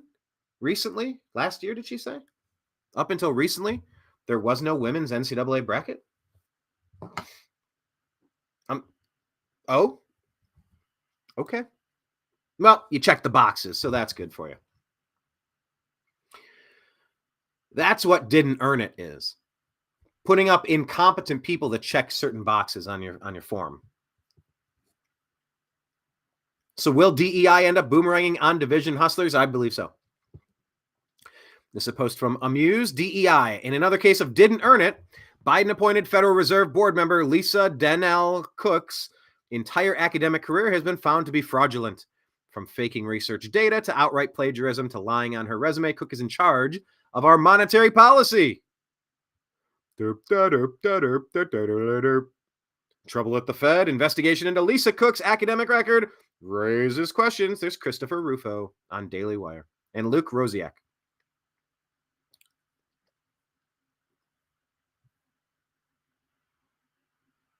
I do. I think that what this is doing is, like when you get caught smoking smoking a cigarette behind the garage or something, and your dad catches you. What are you doing? Yo, you had a cigarette? Oh, you're a smoker now. All right. We're going to sit here and you're going to smoke this and go. All right, tough guy. You're smoking every cigarette. Let's go. Back to back to back before you can come in. No dinner. Yeah, I'm not even unlocking the back door until you do this. Show them. Take the mask off. When the New American Media went to the Republican National Committee convention in Cleveland in 2016, that was when Trump accepted his nomination at Quicken Loans Arena, we recorded so many interesting encounters. One such interesting encounter was Jimmy Dore spitting on Alex Jones on the set of The Young Turks. So go view that one. That's hilarious. Another one was outside of the Schottenstein Center. I believe it was Schottenstein Center. Milo Yiannopoulos was hosting a Gay Republicans for Trump event. I believe that was the day he got banned off Twitter. That was before anybody got banned off Twitter. Milo accomplished that. By the way, if Milo could keep his crazy stuff up on the shelf for a little bit, he would be an incredible press secretary. Interesting. 85% of the stuff I hear him say is very... I just see him as a White House press secretary. 10-15% of the stuff I'm like, I don't know about that. But what we witnessed was the Scooby-Doo masks coming off. Scooby-Doo masks off. And this was Joel Pollack from Breitbart, one of the main editors there. I'm not entirely certain which position he holds today, but really high up the list. Filming The Daily Show on Comedy Central, who was filming and interviewing people walking out of the Gay Republicans for Trump event, the producer for The Daily Show got in the face of the Breitbart producer, trying to block his view and this and that. And it's like, hey, this is public. This is a public school. It's a public street. I can be wherever I want, film wherever I want. He goes, no, you can't. Blah, blah, blah. We're here. He's like, you can't get a permit to be here. It's public space. It's public space. He goes, I'll film whatever I want. He goes, you know what? I know what you're doing. I know why you're here. You're trying to ambush Gay Republicans for Trump attendees at the Republican convention to ask them questions, to try to get them in a gotcha, to make them look stupid. I know what you do. I've seen how you edit these things together. You deceptively edit these things together so you can make fun of them. Well, this is my event, and I'm not going to let you make fun of them. Yes, you can film them. You can ask them their questions, but I'm going to record you in full context of the question you're asking and the answer they're giving. Because I know how you do this. You chop them up, you splice them up, they react to one thing, but you make it look like they answered a different question a different way. He goes, you're deceptive, and I'm calling you out on that. Scooby-Doo mask off. And the Daily Show producer at that point threw a chicken wing into the guy. And Joel was like, hey, man, you might want to keep your hands off me. That's assault. Like you're not going to strong arm me here, pal. Keep your hands off me. And eventually they got the Daily Show people to close up their cameras and leave. Turn off their lights and go. Because they were up to some shady stuff. So anyway, the Scooby-Doo mask off of media.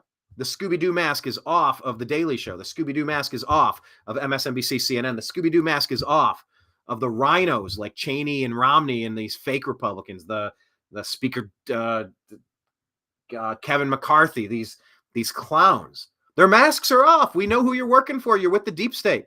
We know what you're doing. We know who you are.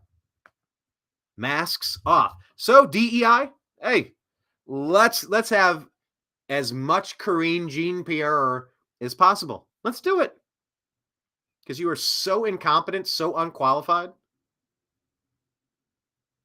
attempting to gaslight us like we are the disabled children from the previous story, talking to us like we're an elementary school kid on a bus. Excuse me. DEI is backfiring gloriously. Imagine a kid on the baseball team. It's like, oh, I want to pitch. Let me pitch. It's like, we practice and you're not very good at pitching. Then the dad comes in. He's like, oh, my boy ought to pitch. I think he needs to. You should let him pitch. My boy, doggone it. And then either he'll threaten him or he'll just try to convince him or he'll try to strong arm him or he'll try to. Look, I'll give you $100. Just give him one. He wants to pitch. Can you just start him? If he gets rocked, keep $100. But like, so you either get bribed or threatened or blackmailed. And the kid pitches and he gets shell shocked. Gives up 9 runs, 1 out. That was just an accidental out. 3, 4, 5 walks. Can't get out of the first inning. That's what's happening with DEI. Show us all who you are underneath your Scooby-Doo masks. You know what? I will show you this story. This thing is big. Let me click on this. Go full screen. Why am I showing you this one, but not the one of the child getting beat on? Well, look, the child doesn't make his own decisions. He's disabled. You know, what's the phrase I'm thinking of? That unto the least of my brothers you do unto me.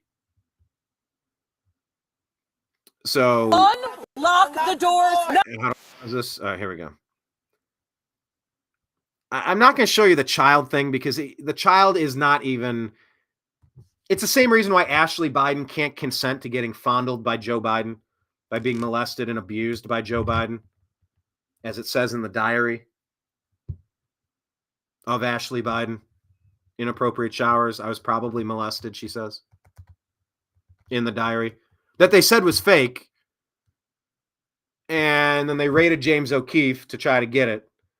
And then they just found somebody guilty of giving the diary to James O'Keefe that doesn't exist, that isn't real, but it's obviously real enough because she's alleged to have, stolen it? But it was left behind at a rehab center, just like Hunter Biden's laptop was left behind at a electronics repair shop. It's almost as if the Biden children are crying out for help, taking off their own Scooby-Doo mask and saying, help. I'm in so deep here. You don't accidentally leave this stuff laying around. It's like you intentionally leave it so that the whole story can be exposed. But the reason why I don't share that is because the kid cannot consent any more than Ashley Biden can consent to an uncomfortable, molested shower from Joe Biden, the creepy child-smelling monster. Not a kindly old man, not a cool Jim Carrey, Saturday Night Live character, a monster. So I'm not going to share the kid who can't control himself, who isn't in charge of himself. He's not of a legal age to be making decisions, and he's just getting pummeled by this angry black lady. Ugh, it does something to you when you watch it. It makes it like the blood starts cooking. You know, in prison they have justice for people that abuse helpless kids. And this woman was, it was gross. But anyway, this man here, he's driving a vehicle, you know, whether he's 16, I don't know his age. I don't know his name, and I don't need to know his name. I don't need to know the name of every idiot criminal. So I guess it could be a 16-year-old who's underage. Technically, if I call him an adult. Well, he's driving a vehicle making adult decisions. Let's just leave it at that. I have no problem showing you this because Libs of TikTok has turned into a very big account, right? 3 million followers. Look at that. How did they get so big? Not hating. It's just like, what is the secret sauce? What's the formula? I'd like to do that. They say the media is trying to push the new George Floyd movement after a police shooting in Chicago. The reality shows the individual in this white vehicle fired nonstop at the police. Do not fall for their propaganda. So here it is. Let's take a quick gander of this so that you know what's going on and you can comment on it. Unlock the doors now! Open the door now! Open the door now! Open the door now! I'm 6-4 David, shots fired! Shots fired! Hey! Hey! Shots fired! Okay, before we get too far into this, let me just back it up. Very clear directives being given. Very stressful situation from the jump. And the person inside the vehicle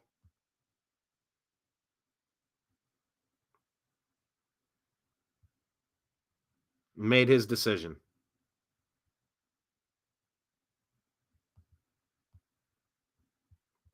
This is the, sorry, I'm just going to click on this other thing because it's an interesting point. CNN is also claiming in this video that the man shouldn't have been pulled over for a minor infraction.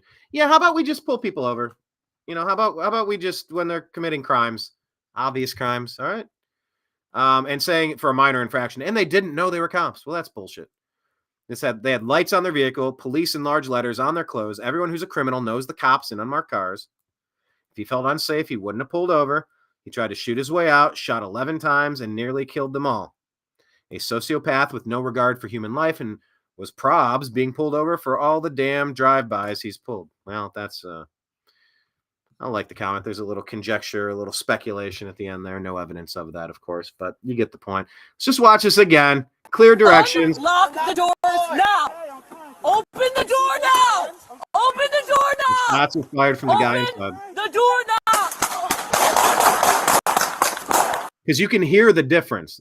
There's a different sound that was that the ear was picking up, different muffle sound from this person's vehicle. Then you hear the police firing back, which is much louder on the outside of the vehicle. Open the door now! Open the door now! Open the door now! Cops immediately retreat.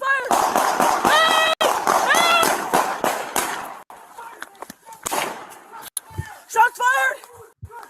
Fernanda Neighbors! I'm kind of critiquing her strategy. I don't know. I mean, far be it from me.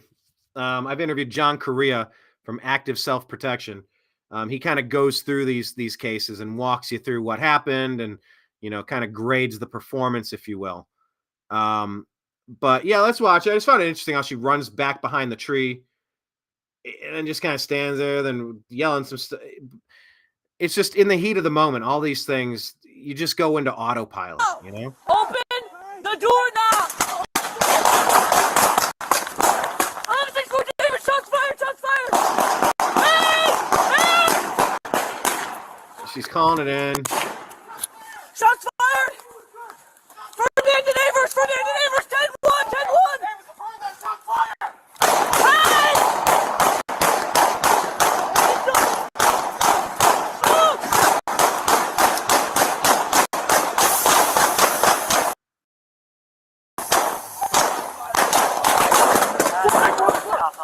Another view. Here's another opportunity. Hey, St. Louis, good! Shots fired!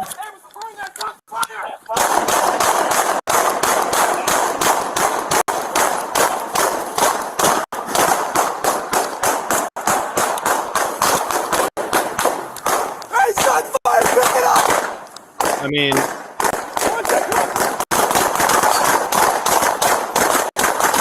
oh, is that him? At the back? Oh, I didn't see this view before. Hey, shot fired! Pick it up! It sounds exactly like what I would expect. Open fire on the guy's still moving, by the way.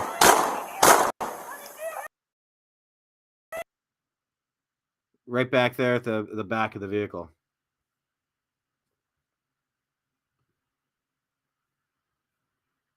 Did you have to fire so many times? Yep.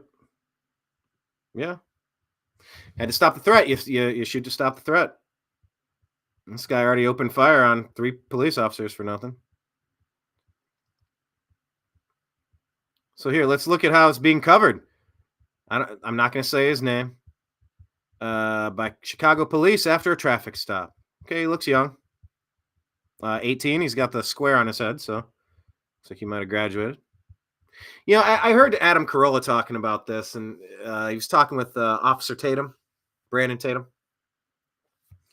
And there's such a regrettable component to this.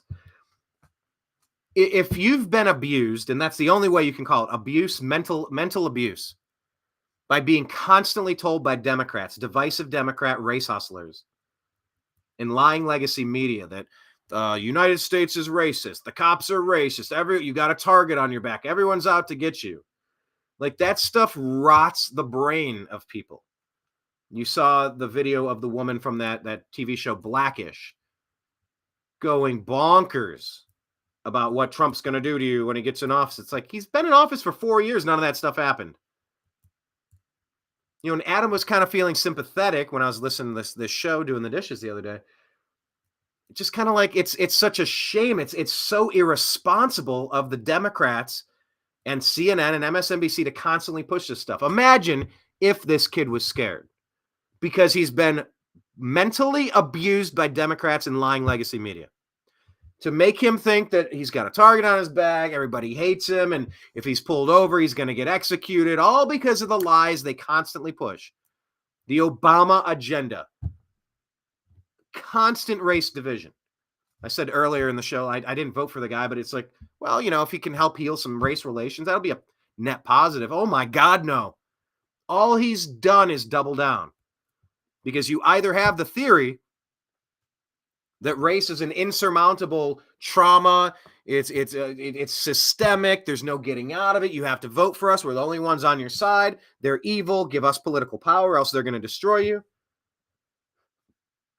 That shit is poison. It is toxic. It is pure evil to perpetuate that stuff. But look at this. They're concerned about how many shots. Oh, it's a seatbelt check. Okay.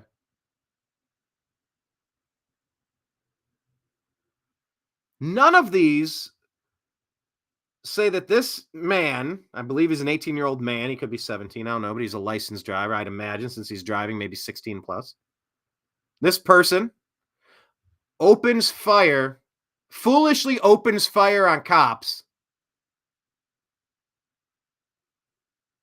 makes the worst mistake of his life. That's how you could report on the story fairly.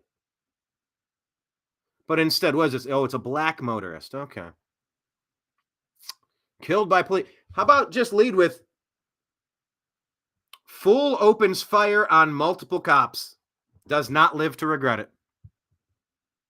So anyway, there's not much of a story here.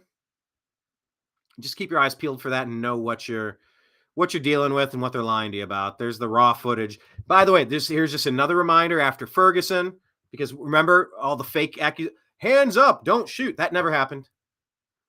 But what came from Ferguson was the requirement that we get body camera footage of police at all times, and they're not allowed to take it off. That's to protect them and to protect the citizens. Okay, so I want to move on here and share this with you. This is Texas Lindsay reposting this. This is Cheryl Atkinson talking about, well, I'll just let this play out in her own words. Cheryl has been one of the best people in independent media. I mentioned Glenn Greenwald earlier. Oh, by the way, another update.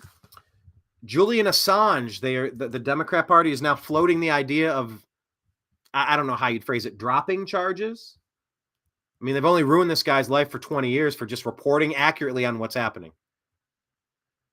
So, I mean, is this a response to Trump coming out and saying, I'm not in favor of a nationwide abortion ban, just take that off the table? Democrats have nothing left. They've played their final two wild cards. Free college. You can't do that. I'm going to do it anyway. But you mean I got to pay for that idiot's indoctrination? The brain damage caused by these Marxist professors? You mean I'm supposed to finance Marxist professors causing brain damage in children? Hell no. Supreme Court said you can't do it. I'm going to do it anyway. Crap. That's not moving the needle much. Any other? Assange. Let's get Assange out. I don't think the Democrats have a single wild card in their deck left. Anyway, Cheryl Atkinson is one of the best. Let's listen. What's your experience? Well, I think it's interesting to hear people say, and I agree with this, that the government should not be intervening in news coverage, but at CBS, that happens every day. In her experience at CBS, the government interfering in news coverage happens every single day. This is from earlier today. Members of committees, heads of committees, members of Congress, and the White House call the Bureau in Washington, D.C., contacts that they have, editors and managers up in New York to try to shape our coverage. Well, that I don't find particularly objectionable, as long as there is no force or threat of force behind that. Do you find that to be the case? Or, I don't know what was said. There... I just know they called. There's no physical force threatened, but there certainly is a great deal of pressure, weighing on the networks. Imagine the amount of pressure when the White House is calling you, when the FBI is calling you, when the CIA is calling you. That's why bosses are not supposed to diddle their secretaries. That's why Bill Clinton shouldn't be messing around with Monica Lewinsky and Juanita Broderick and go down the list of Jennifer Flowers. And there's an abuse of power situation. There's the coach and the teammates, the players. There's the teacher and the autistic student on the bus. There's supposed to be lines in between these. When the federal government is calling your news organization, gently prodding around and asking leading questions, they're making you an offer you can't refuse. We're making you an offer we can't refuse. You can't refuse.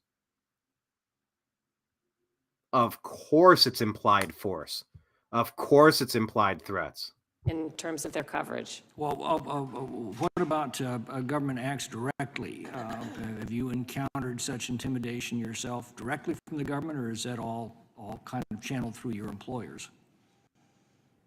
Well, I felt a great deal of pressure channeled through my employers. I was told that certain stories weren't going to air because we were getting phone calls. And even though there was nothing stories, let's just let it rest on for CBS. A day. Let's pick it up. They're really mad this time. And there was no objection over the content of the story or the facts. It was they just as I was told. They just didn't like it, or it was a story that they felt was unfavorable at times. I mean, if they were offering additional facts that might have been ignored, if they were offering different opinions, that's freedom of speech. But if behind those suggestions was the threat of force, that's a completely different matter. Do you agree? Yeah, my position was when political officials call into the newsroom, there should be a policy where we tell them if they object to something or have a factual issue that they should put it in writing and send it in. But there are these extensive conversations that go on behind the scenes. I only know about a few of them, a relative few of them. I'm sure they happen in other scenarios as well. Ms. Atkinson, should I read your testimony? Now here's Nader. Oh, Nader is such a weird Oompa Loompa guy, like a Weebles wobble, but they don't fall down. Hear your testimony to say that the Press Act would not be sufficient? I think it's a global problem that has to do with sending a message of oversight to the intelligence agencies that we know have for decades violated rights and made policies that are contrary to Constitution and so on. Yeah, these are civil liberties. When you hear civil rights and civil liberties, please don't fall into the trap thinking that this is just about your damn skin tone. There's almost nothing less significant than the color of your skin, the melanin, what country your parents came. None of that crap matters. The civil rights abuses, tearing apart the Constitution, setting it on fire, whizzing on your leg and telling you it's raining. These are the highest crimes and the highest misdemeanors. This is treason to the ideals and founding values of this nation. Where is the accountability for the violators of this?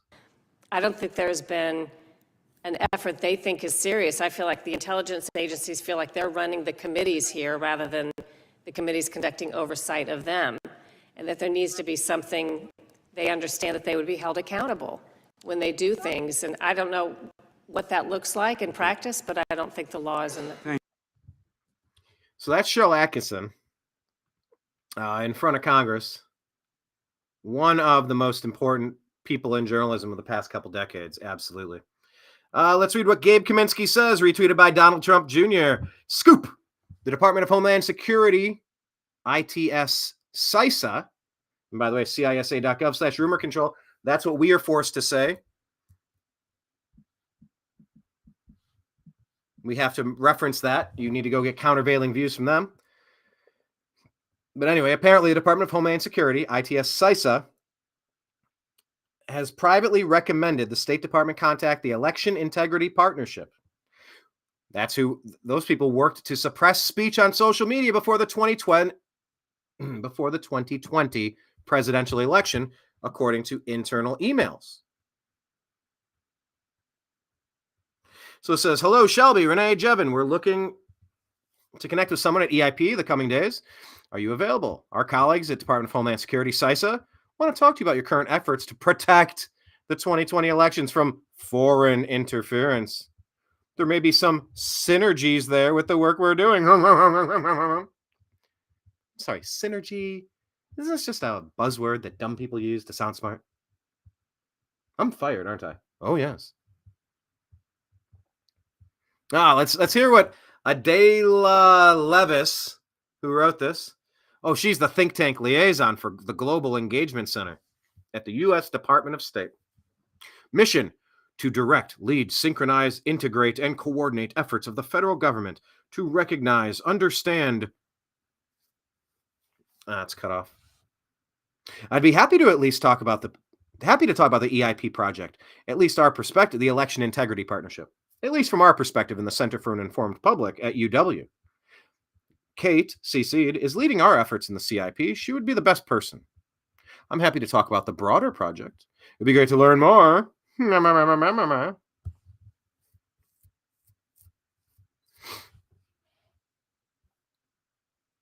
So the emails lead Donald Trump Jr. to say they're trying to do it again. They're trying to do it again. And where's Dad? Where's the adults in the room? Who's going to step in and stop this shit? Stop the civil rights abuses of stifling our First Amendment right to be our own media, to have opinions, to express these opinions, to comment in the public sphere, to participate in society. You have no right to shut us down. Damn it all. They're trying it again. Well, here's it. Oh, the post was unavailable. Now it's back. Post is unavailable. This was not unavailable a moment ago.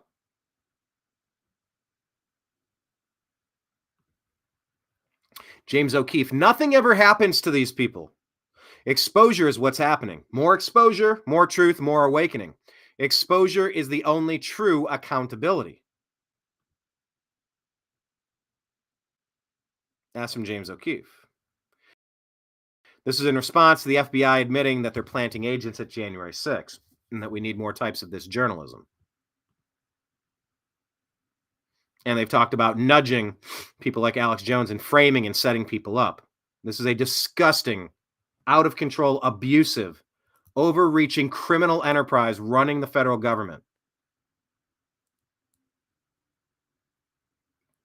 The things that they do on a regular basis are criminal, obviously antithetical to the United States Constitution and Bill of Rights, obviously antithetical to an America that makes any sense. If there's any justice system in this nation, the people responsible need to be held accountable for their civil rights violations. Okay, this is for the Federal Reserve video. James says, the Federal Reserve hidden camera footage that we have today is a big one. It's on Powell. And they'll drop it in an hour or two. So anyway, exposure's happening, but nothing ever happens to these people. And he says, honest question, what Congress actually do?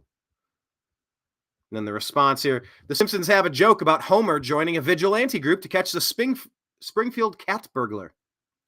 Lisa asks, Dad, if you're the police, who will police the police? Homer replies, Coast Guard. Where are treason charges for civil rights abuses?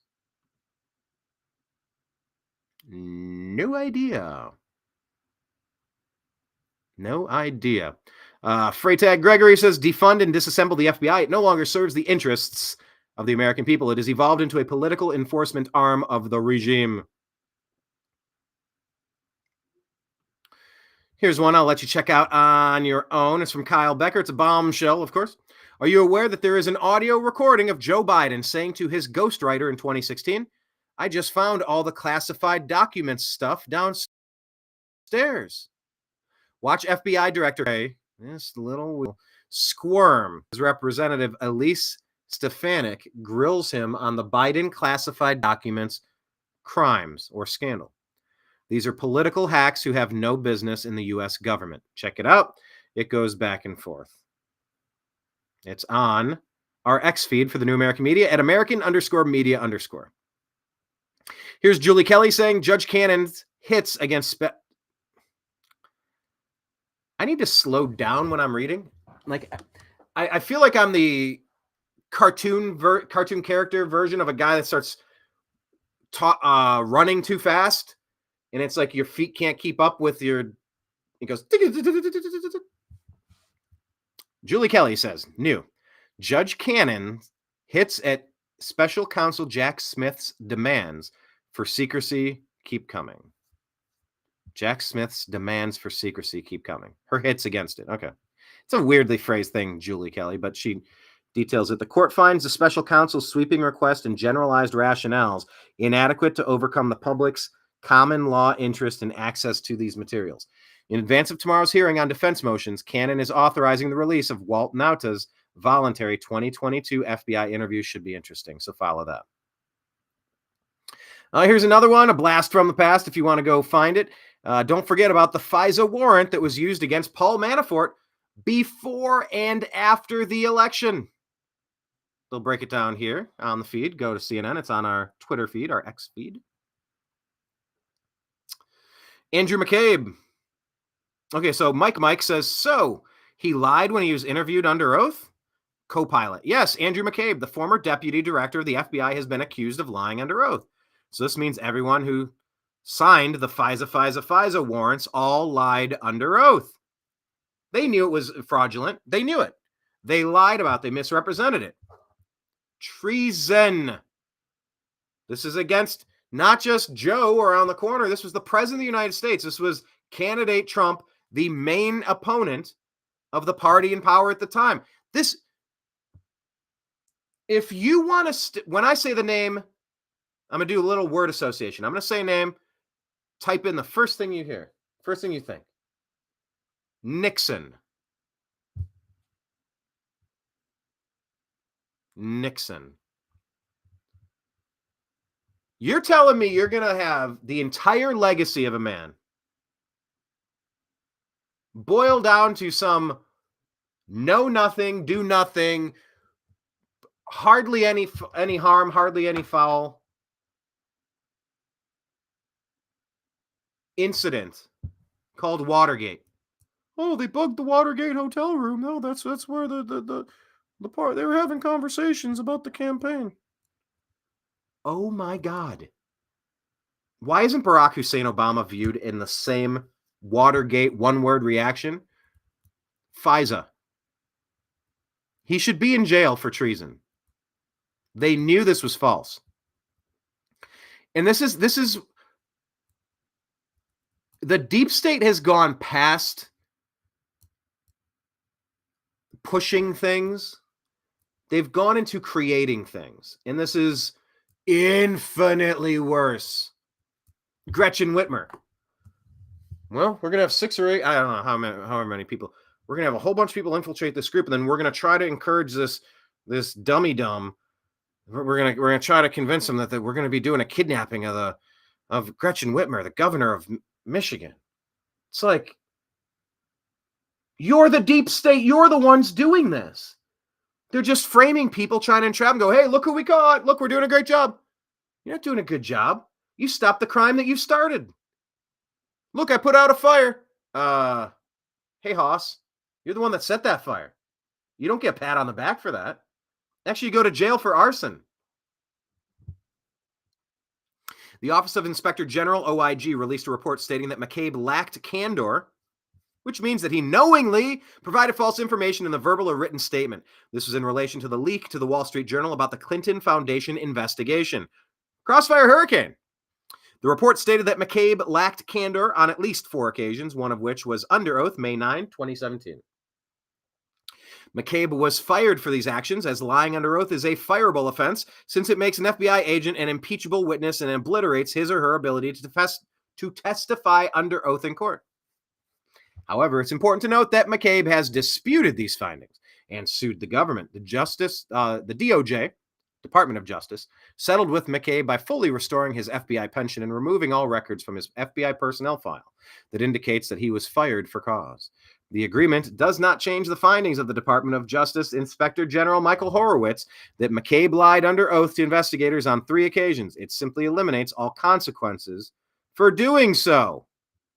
The DOJ cannot prevent Durham from pursuing indictments of any former FBI executives, including McCabe, should the evidence lead to that. However, if he does, McCabe's stunning absolution by a DOJ now controlled by the Democrats strongly indicates that a presidential pardon is likely in play for anyone who so vigorously investigated Republicans without an adequate basis to do so. So they all get a pardon from Obama? Oh, I meant to say Biden. When if you and I lie under oath, you'd be jailed for years and years. Good versus evil. Children of darkness. Good post, Mike. Please, no Michelle jokes. Please. Not the time or place. Savannah replies, great city, by the way. Go visit. Something done intentionally is not a mistake. The only regret is that the FBI got caught. Good point. Paul Sperry says, disgraced former Deputy FBI Director McCabe this morning on CNN finally admitted the FISA application he signed to spy on Trump advisor Carter Page was wrong. There were many mistakes in that FISA, he confessed, and it was regrettable.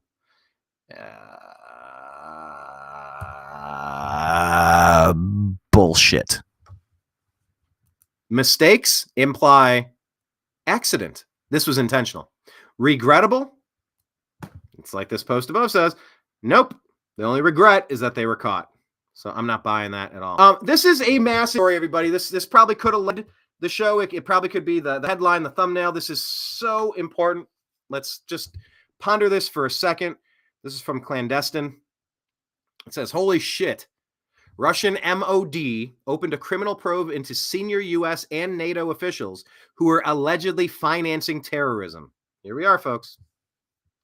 They claim that Hunter Biden's Burisma Holdings, operating in Ukraine, received millions of dollars in funding to carry out terror attacks in Russia. Essentially, Russian MIL are accusing the Biden regime, aka the deep state, of using non-government organizations. Yes, there's your buzzword. It's all about buzzwords in this year. Let's go to shorthand and let's kind of get to it. If someone says insurrection, you can just ignore everything else that person has to say, and you can laugh at them. I encourage you to mock them. And pause for 1 second. One quick rebuttal to you just called that an insurrection.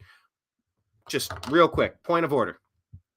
Are you now trying to claim to me, an educated human, that the party of Second Amendment supporters, NRA lifetime membership holders, and staunch civil liberty defenders of the right to self-defense, who legitimately believe these people were overthrown in a hostile coup to seize control of the country and put my life in danger, now obviously on the opposing side of a traitorous regime, I'm in trouble. You're telling me those people who were not directed by President Trump, sitting president at the time, who were not directed by President Trump to bear arms at the Capitol, who were not directed by President Trump to bring artillery and go drag every last member of Congress out for their crimes, and the subsequent non-firearm related attack that day. Are you really trying to tell me that none of that happening equates in your brain to an insurrection? Is that what you're saying? You can either laugh, or you can try this. You do the laugh sandwich. You go, look, I am sorry that you have consumed toxic media that has lied to you about what happened on January 6th. I am sorry that you have suffered brain damage from these propagandists who are knowingly lying to you. But none of that's true, and none of that happened. Oh, God, get it together, man. So do the laugh sandwich. Try the laugh sandwich. Anyway, back to this. Essentially, Russian MIL are accusing the Biden regime, a.k.a. the deep state, of using NGO. Oh, that's where I paused it. When you hear the word insurrection, buzzword. When you hear DEI, buzzword. DEI, and it just means didn't earn it. It's racist. You be against it. Always against it. Equal opportunities no, not DEI. DEI is awful and toxic. When you hear someone say NGO, non-governmental organizations, you're like, I don't know, NGOs, yeah, it's no big deal. No, these are the enemies of the country. The NGOs are the ones. So when you hear the buzzword NGO, put your red flag up, your spidey senses better start tingling. Because NGOs, they're at the top of the list, the traitorous list, the deep state list, the enemies list. Not all NGOs, but my God, look into it. Just there's your buzzword of the day. Beware. So the deep state has been using non-government organizations to launder U.S. funding to pay for terrorist attacks. This is the claim from Russian MIL. They've accused Biden's deep state regime to launder U.S. funding to pay for terrorist attacks, including the horrific Crocus City Hall attack that claimed 143 innocent lives. The same method they use to fund all their other offshore criminality. Yes, this is not arguing over a 17% tax rate and a 14% tax rate. This isn't, we should have salmon for dinner. I don't know. I think we should have steak. This is Holy crap, nothing else matters. This is where when I begged you to get off the couch and participate, you're going to have no country. You're going to have no freedoms left if you don't stand up now, if you don't participate now, if you don't push for accountability now.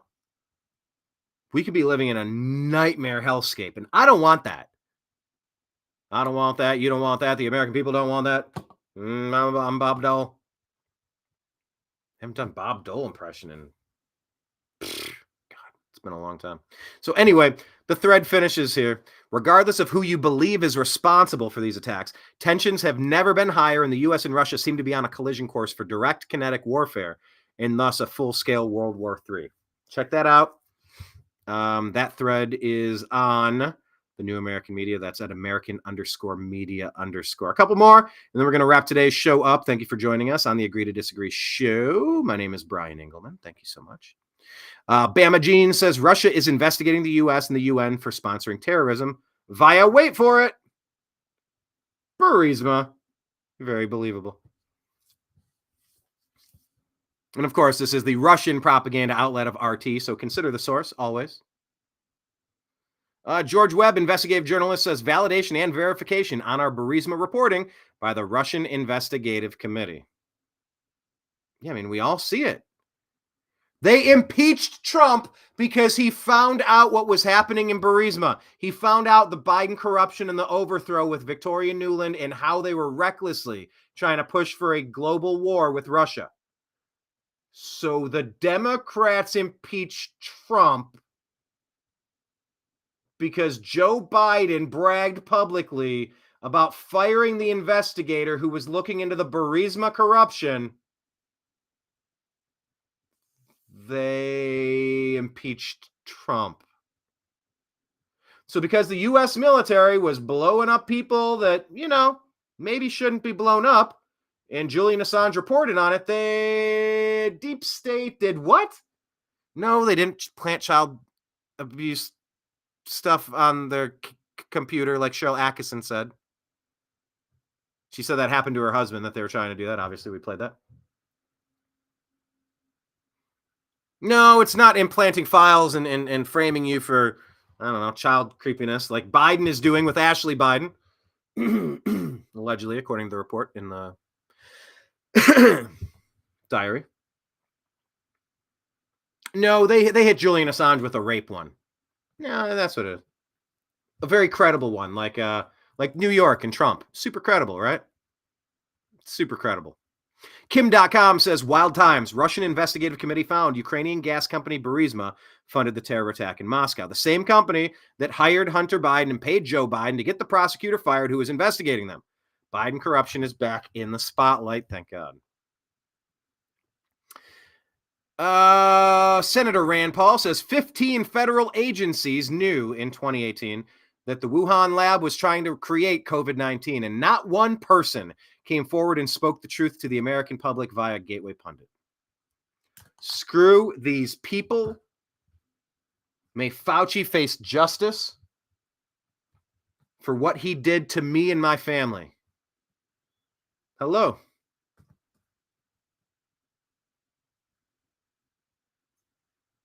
My name is Inigo Montoya. You killed my brother. Something.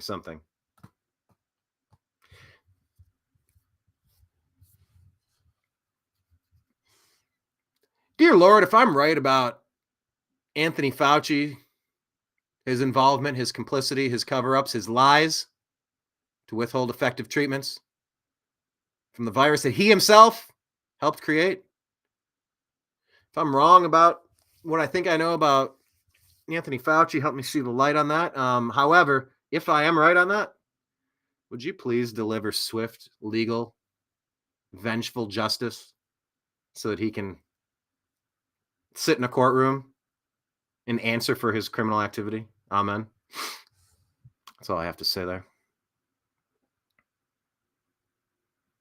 Now, wait a second. I think I quoted this. Able to clear those matters up. Did I share this twice? Because I was just sharing Cheryl Atkinson Atkinson. I always say her. I always add an N. That's Atkinson.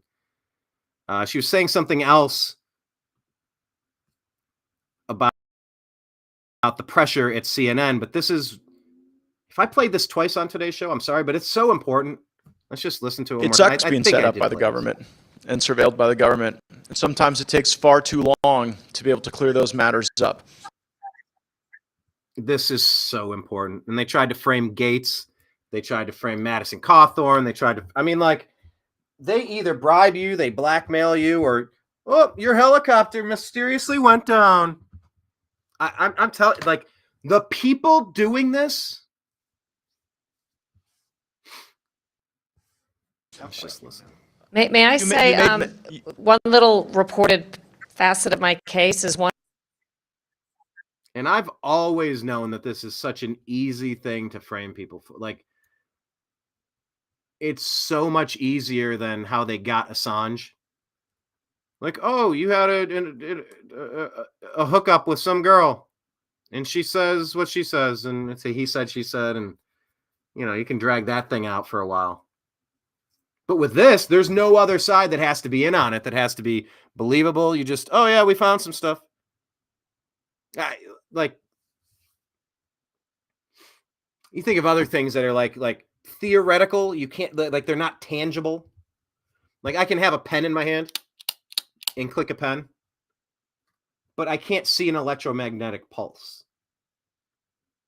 If the FBI is intending to plant child images on a computer, they just seize your stuff and then they put it there. Or they hack in and they put it there. Or they just say it's there, and who knows? Who can tell? How in the world would you know? COVID. It's like, oh, it's invisible. Well, there's this thing. It's everywhere. Like an EMP. Like, what's allegedly on someone's computer? Like, oh, okay. But Cheryl has really not towed the company line, and she's been, you know, she suffered for it. So let's finish what she has to say about what they were trying to do. Facet of my case is one of the federal agents involved in one of the operations against me said that they intended to plant child porn in my husband's computer. This is the FBI. Yeah. There's been a case that's currently in litigation, unrelated, in which an FBI agent has testified that they did that. They have done that. It was not accomplished in. An FBI agent testified that they did that. So once again, forgive me if I'm a little conflicted on OJ today. I still have my hunch. I still think he did it. I still believe that. I had my strong thoughts on Michael Jackson at the time too. Kobe Bryant, I had to even revisit that. Like, did that happen? I mean, I think Kobe apologized, but like, trying to actually understand criminal activity without evidence, you can't consider, once the FBI gets a computer now, like, this is on file that, you know, enemies are targeted and framed, bearing false witness. And she's saying that it's in litigation unrelated, in which an FBI agent has testified that they did that. They have done that. I'd like to know who that agent is and what case that is, if anyone knows. It was not accomplished in my case. I guess the curtain was drawn on that facet of the operation prior to them doing it. But imagine how you ever get out of that. How they knew we had a young daughter at home and had allegedly conspired to do that. Anyway, yeah, I do believe I played that one, but it's super important. I might have shared it twice. Anyway, this is probably be a good place to stop. I've covered a lot of the stuff in the news. There's a million other stories. I mean, there are slow news days and there are busy news days. I could have taken this tag off of here, I suppose. There we go. Yeah, there are slow news days and there are busy news days. This, I could talk all day. There's so much going on. But the gist of it is that, number one, I appreciate you following the New American Media. It's I've developed a strategy and a style and techniques and methods and discernment and knowledge compounding on top of previous and connecting seemingly unconnected dots. I think I bring something to the table. I think the New American Media offers something similar to the best stuff you're finding anywhere else. How about that? I think we have highly collated. We have highly I don't know what word I'm looking for. Let me abandon that. We scan the world and the internet for the funniest shit possible. I'm telling you, if you can't get a couple of laughs every now and then, I mean, that is all pressure build up, no release. You gotta have a couple of laughs. So we try to work humor in when we can. But we also try to get you the mind-bending, the underreported, the astonishing, the disgusting.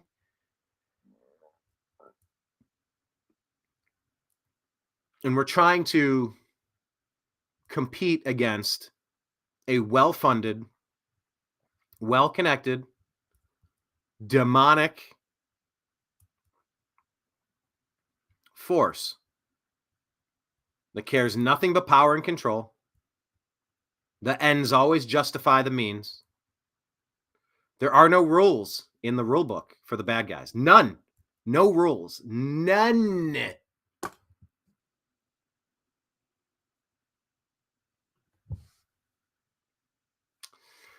But when a long train of abuses, comma, ... we have to overthrow the shackles of this oppressive totalitarian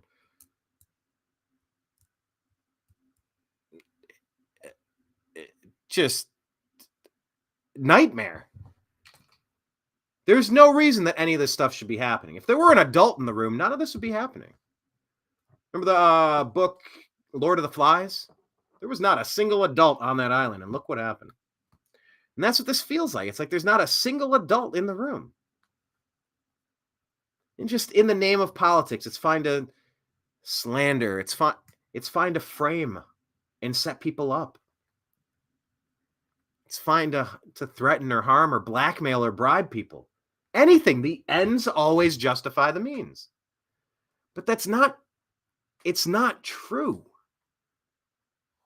It's just not true.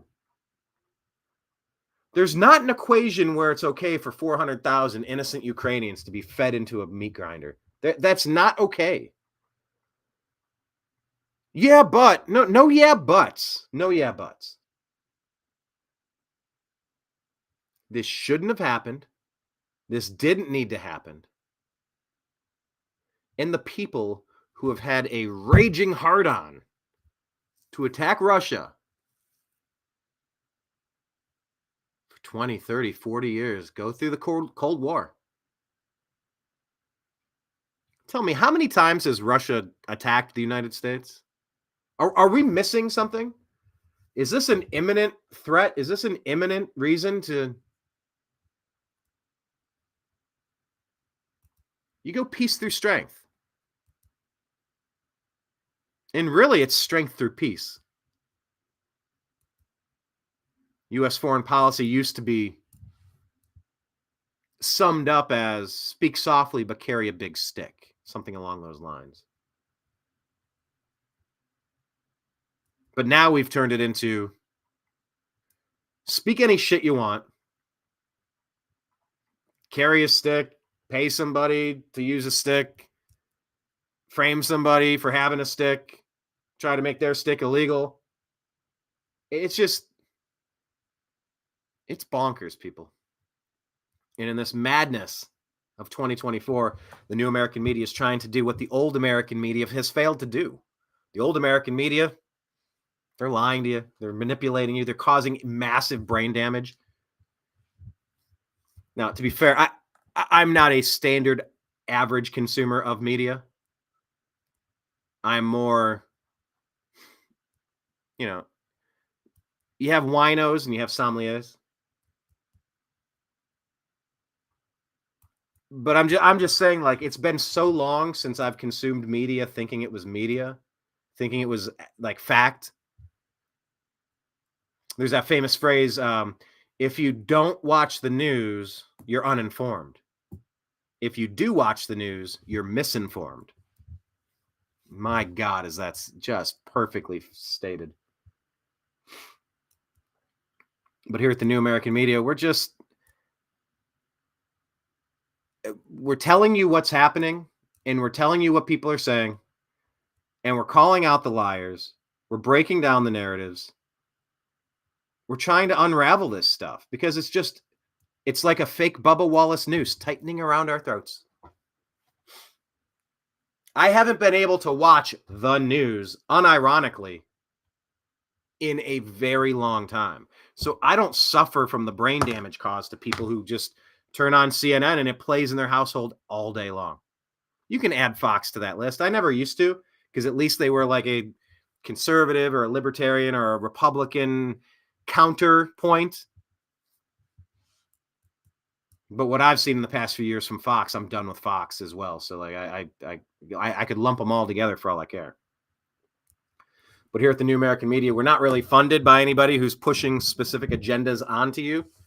All I care about is talking about what's happening, sharing what I think is the important stuff with you, and asking for your input, your feedback along the way, because I view this as a open-ended, ongoing conversation.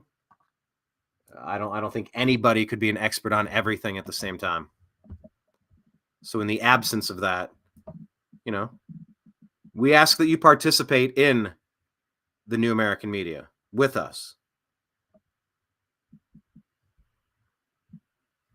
And the way to do that is a couple of ways. Number one, however you're watching right now, hit like or hit subscribe, leave a comment. It's all about the algorithms. Subscribe all the places that we exist with the New American Media. Patreon.com. Maybe I could share I won't share it with you, but patreon.com/the New American Media. We got a $5 a month plan, a Notflix plan. It's like $15.95 for the Netflix, the amount you pay for that. So it's a $15.95 a month plan. There's a $100 a month plan, $1,000 a month, $10,000 a month, and $15,000 a month. However you have the ability, maybe you have more money than you have time. And maybe you have more smarts than you have guts. That's not to call you a coward. It just means like, look, you're working, you got a family, you don't want to risk it. Well, make a donation. Fund real media. Help put the old American media out of business. Help the New American Media expand, cover expenses, hire more people, create more content. Deliver you more accuracy. That's all I'm looking for. I'm just trying to throw strikes. Other pitchers are trying to throw you knuckleballs and get you swinging at junk. I'm just trying to throw the ball down the plate. By the way, I've been having an itch on my nose this whole show. What does that mean? That somebody's writing a haiku about you? Something like that.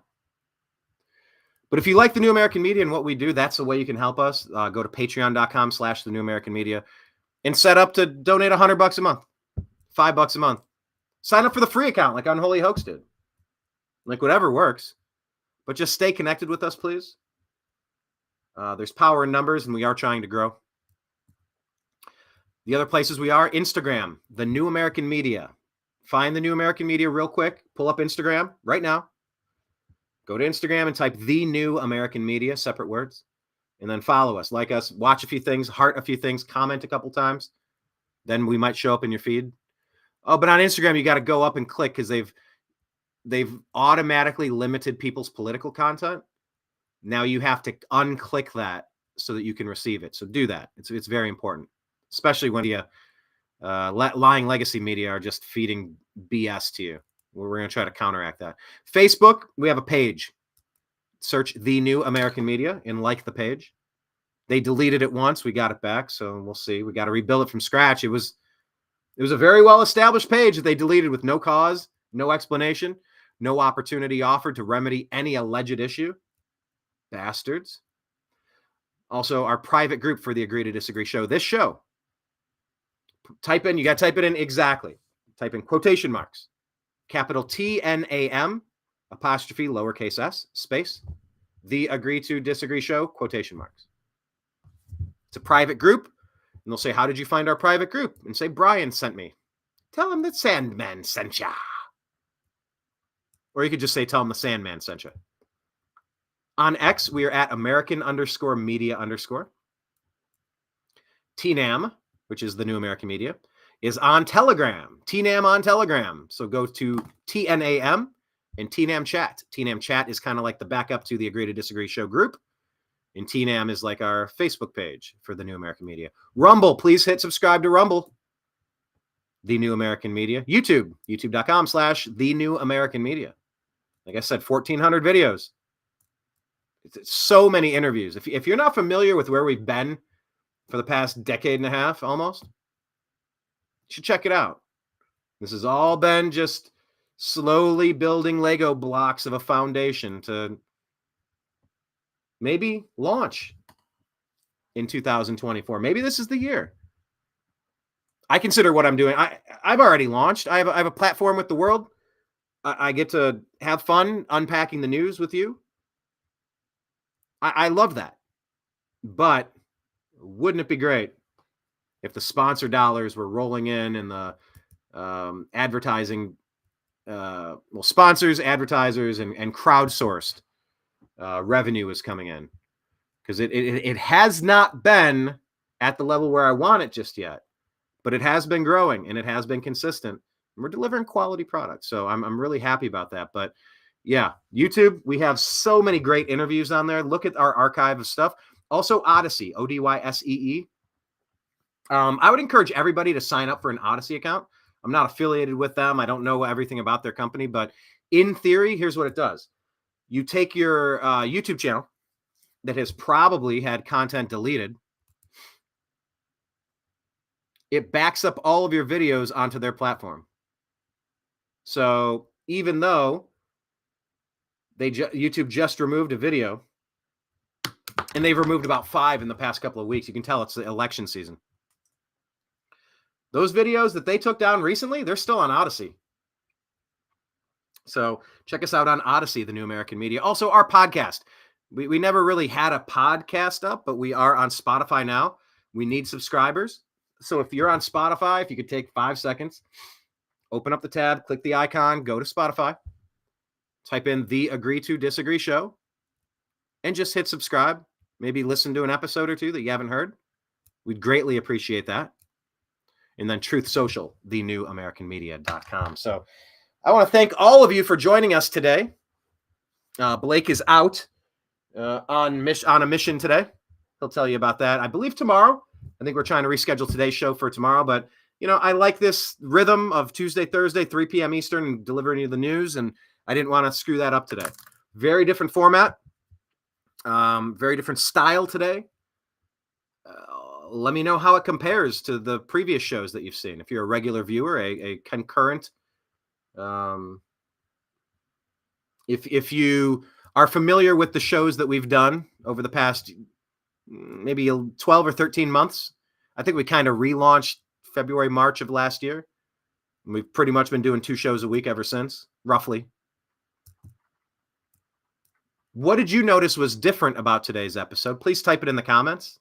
Very curious to see. Very curious to read. I love reading your comments. I actually spent about an hour going through YouTube comments. I don't do that enough. There's a lot of good conversation, and I was happy to go through it. So, yeah, leave your comments. I love participation. That's where Facebook is so good, that group, because it's active all day. X is good because it's active all day. YouTube comments are great that way. Instagram, it's just different stuff from different angles. If you like what we're doing, connect with us in all the places, please, because I fully expect several outlets to completely silence me. I don't want that to happen. I'm just prepared for it. We've been demonetized, shadow banned, deranked, deboosted, censored, discriminated against, civil rights been violated, our First Amendment's been violated, our ability to earn an income. The week that we interviewed John McAfee about the Vault 7 CIA data dump, I mean, that video went ballistic in just a couple of hours, and then the video was light switched off. Man, they did not want people hearing about that. The deep state, we had been earning revenue on YouTube for a while. I mean, that was all like between that and then the PewDiePie, they called that the adpocalypse. PewDiePie made a joke and then he had a mustache and he raised his hand and said, "Er." And they're like, oh. So you had like Coke and ABC and Disney and just like all of the big dog companies who are losing all their revenue because nobody wants to watch their crap propaganda anymore. That was what they used, a PewDiePie joke, to downrank independent media, alternative media, the new American media, in favor of, what do they call it? Trusted content, reliable content, trusted content providers. It's like, oh, your propaganda arms. There was an Ariana Grande concert in Europe, and there was tragically a shooting, and I went online live, and I did a live thing, and I'm big into preparedness and trying to be ready and when you're in public and have evacuation routes planned and just kind of always be ready. The Boy Scout philosophy of always be prepared. So I did a show and I'm like, when you go to a concert with somebody, when you park, make a point of texting each other. Oh, we're in A17. Okay. And then when you walk up, you go, oh, we're at the Southwest Gate. Text, write it down or text it or make note and just remember. And then when you go in, you find your seats. Okay, we're early. Let's go to the concession stand real quick. You go to a concession stand. It's like Joe's Hot Dogs or something. All right. If we're inside this arena and things get chaotic, there's our closest exit. We're going through that exit. If we can, let's meet at Joe's taco stand. I know it was hot dogs. Now it was tacos. Joe's Tamales. If we can't meet there, we'll go back to the Southwest entrance. And if that's too chaotic, we'll meet at the car in A17. Have a plan and a backup plan and a backup in case things get chaotic, the lights go out, smoke, people start shooting, people start screaming, we're in a stampede. It could be any number of 75 things that you want to be aware of when you're out at a concert. I mean, look what just happened in Russia, for God's sake. God's sake? God's sakes? Is that plural or single? So we went live. We did an Ariana Grande shooting thing as it was happening. We just kind of reminded people, be careful, be safe. And we talked about those strategies. And they deleted our footage. They deleted our show. And they called it, you can't post this because it's sensitive subject matter. I go, we're a news organization. We can report on whatever the fuck we want to talk about. No, they deleted it. Got the big warning message. Or what was it? They deleted it or they downranked it or they shadow banned it where they left it up, but they made sure nobody could see it. Kind of like my interview with Larry Elder. Even when you type it exactly, they won't show it to you. I've interviewed Larry several times. I'd like to have him back on again.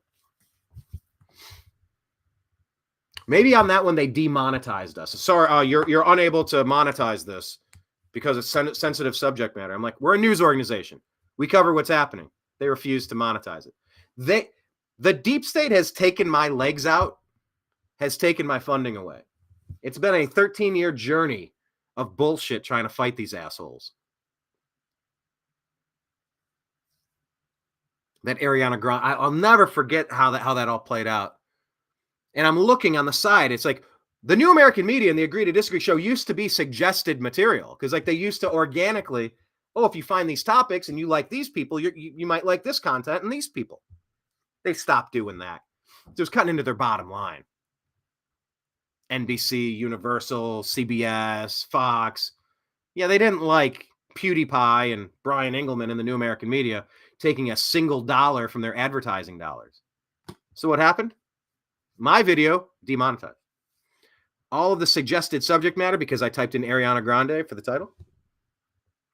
Oh, look, there's CNN covering the Ariana Grande shooting in Stampede. Oh, look, there's MSNBC covering the Ariana Grande shooting. Oh, look, there's Fox. You go, I wonder. You click on it. Oh, look, here's a Pepsi commercial. Oh, they want to sell me a Ford truck. Wow. So NBC can make advertising dollars off of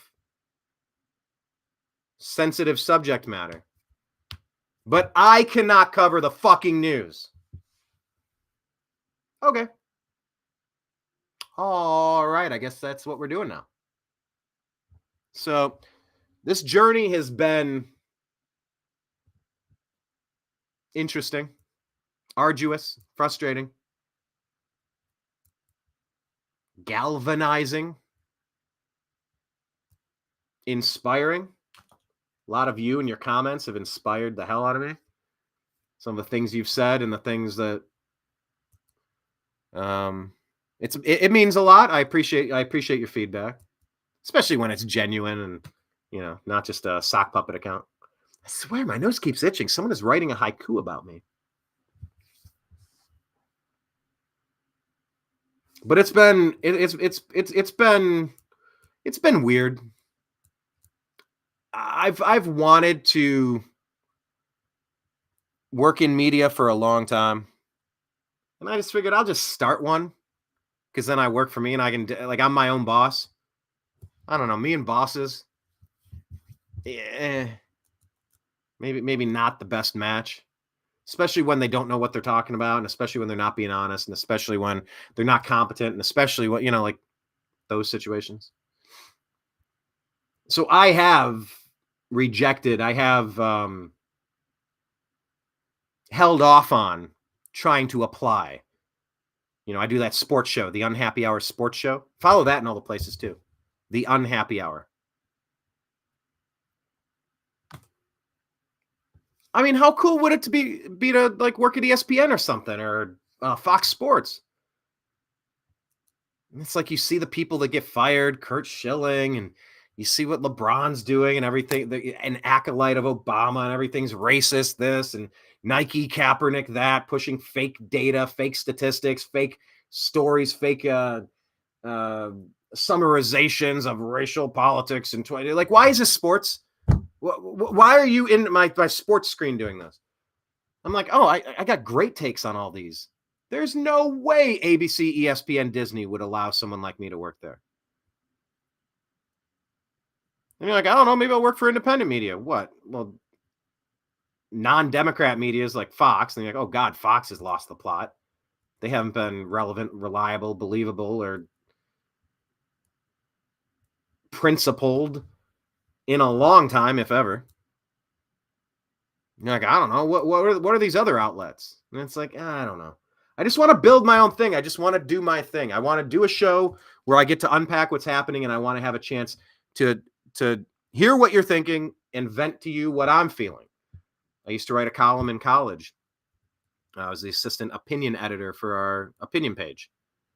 And I think we were the nation's only fully funded newspaper, back when newspapers were a thing, actually.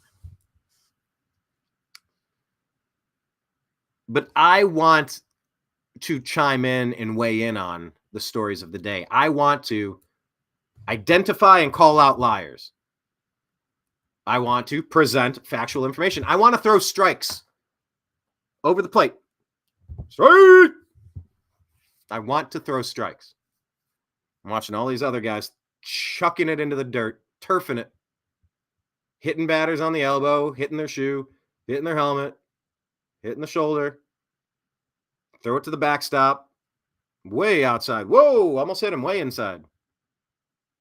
I'm just trying to throw strikes, and that's why I do the New American Media. That's why I have felt so strongly and passionately about the news. And I don't see many great outlets there to choose from. Like I said, I do collate. I filter. I scan and I filter for the best stuff. And I'm telling you, I put totally different content out on X than Facebook, than Twitter, or Instagram, rather, or Truth, or different things go different places. Just follow us in all of those spots, the New American Media, because it's just going to get more interesting between now and November. It's November 3rd again, isn't it? Or is it November 6th? Let's just say November. And we appreciate you joining us on this journey. So I'm going to sign out for now. I think we'll be back tomorrow. I think we're going to try to do another show. Maybe Blake will be able to join us tomorrow. Let me know in the comments, how does this show compare to our previous shows? What did you like? What did you dislike? Very curious to get your thoughts. In a way, not that it matters, but in another way, I'm listening. If you make compelling points, maybe you'll leave some comments that I hadn't really considered and might elucidate. It might inspire me to consider some different stuff. I said a long time ago, that's the best part about the internet and the new American media. Before I created the new American media, I said the best part about the new media, the best part about the news in the 2000s or whatever, the best part is that it's an ongoing conversation. Unless the monsters are trying to silence you. I'm not going to try to silence you. So, welcome to the new American media. I appreciate you. I love you. And we'll talk to you again soon. See you tomorrow, I think. Hit subscribe, hit like, find us on all the platforms, please. We'll talk to you again soon.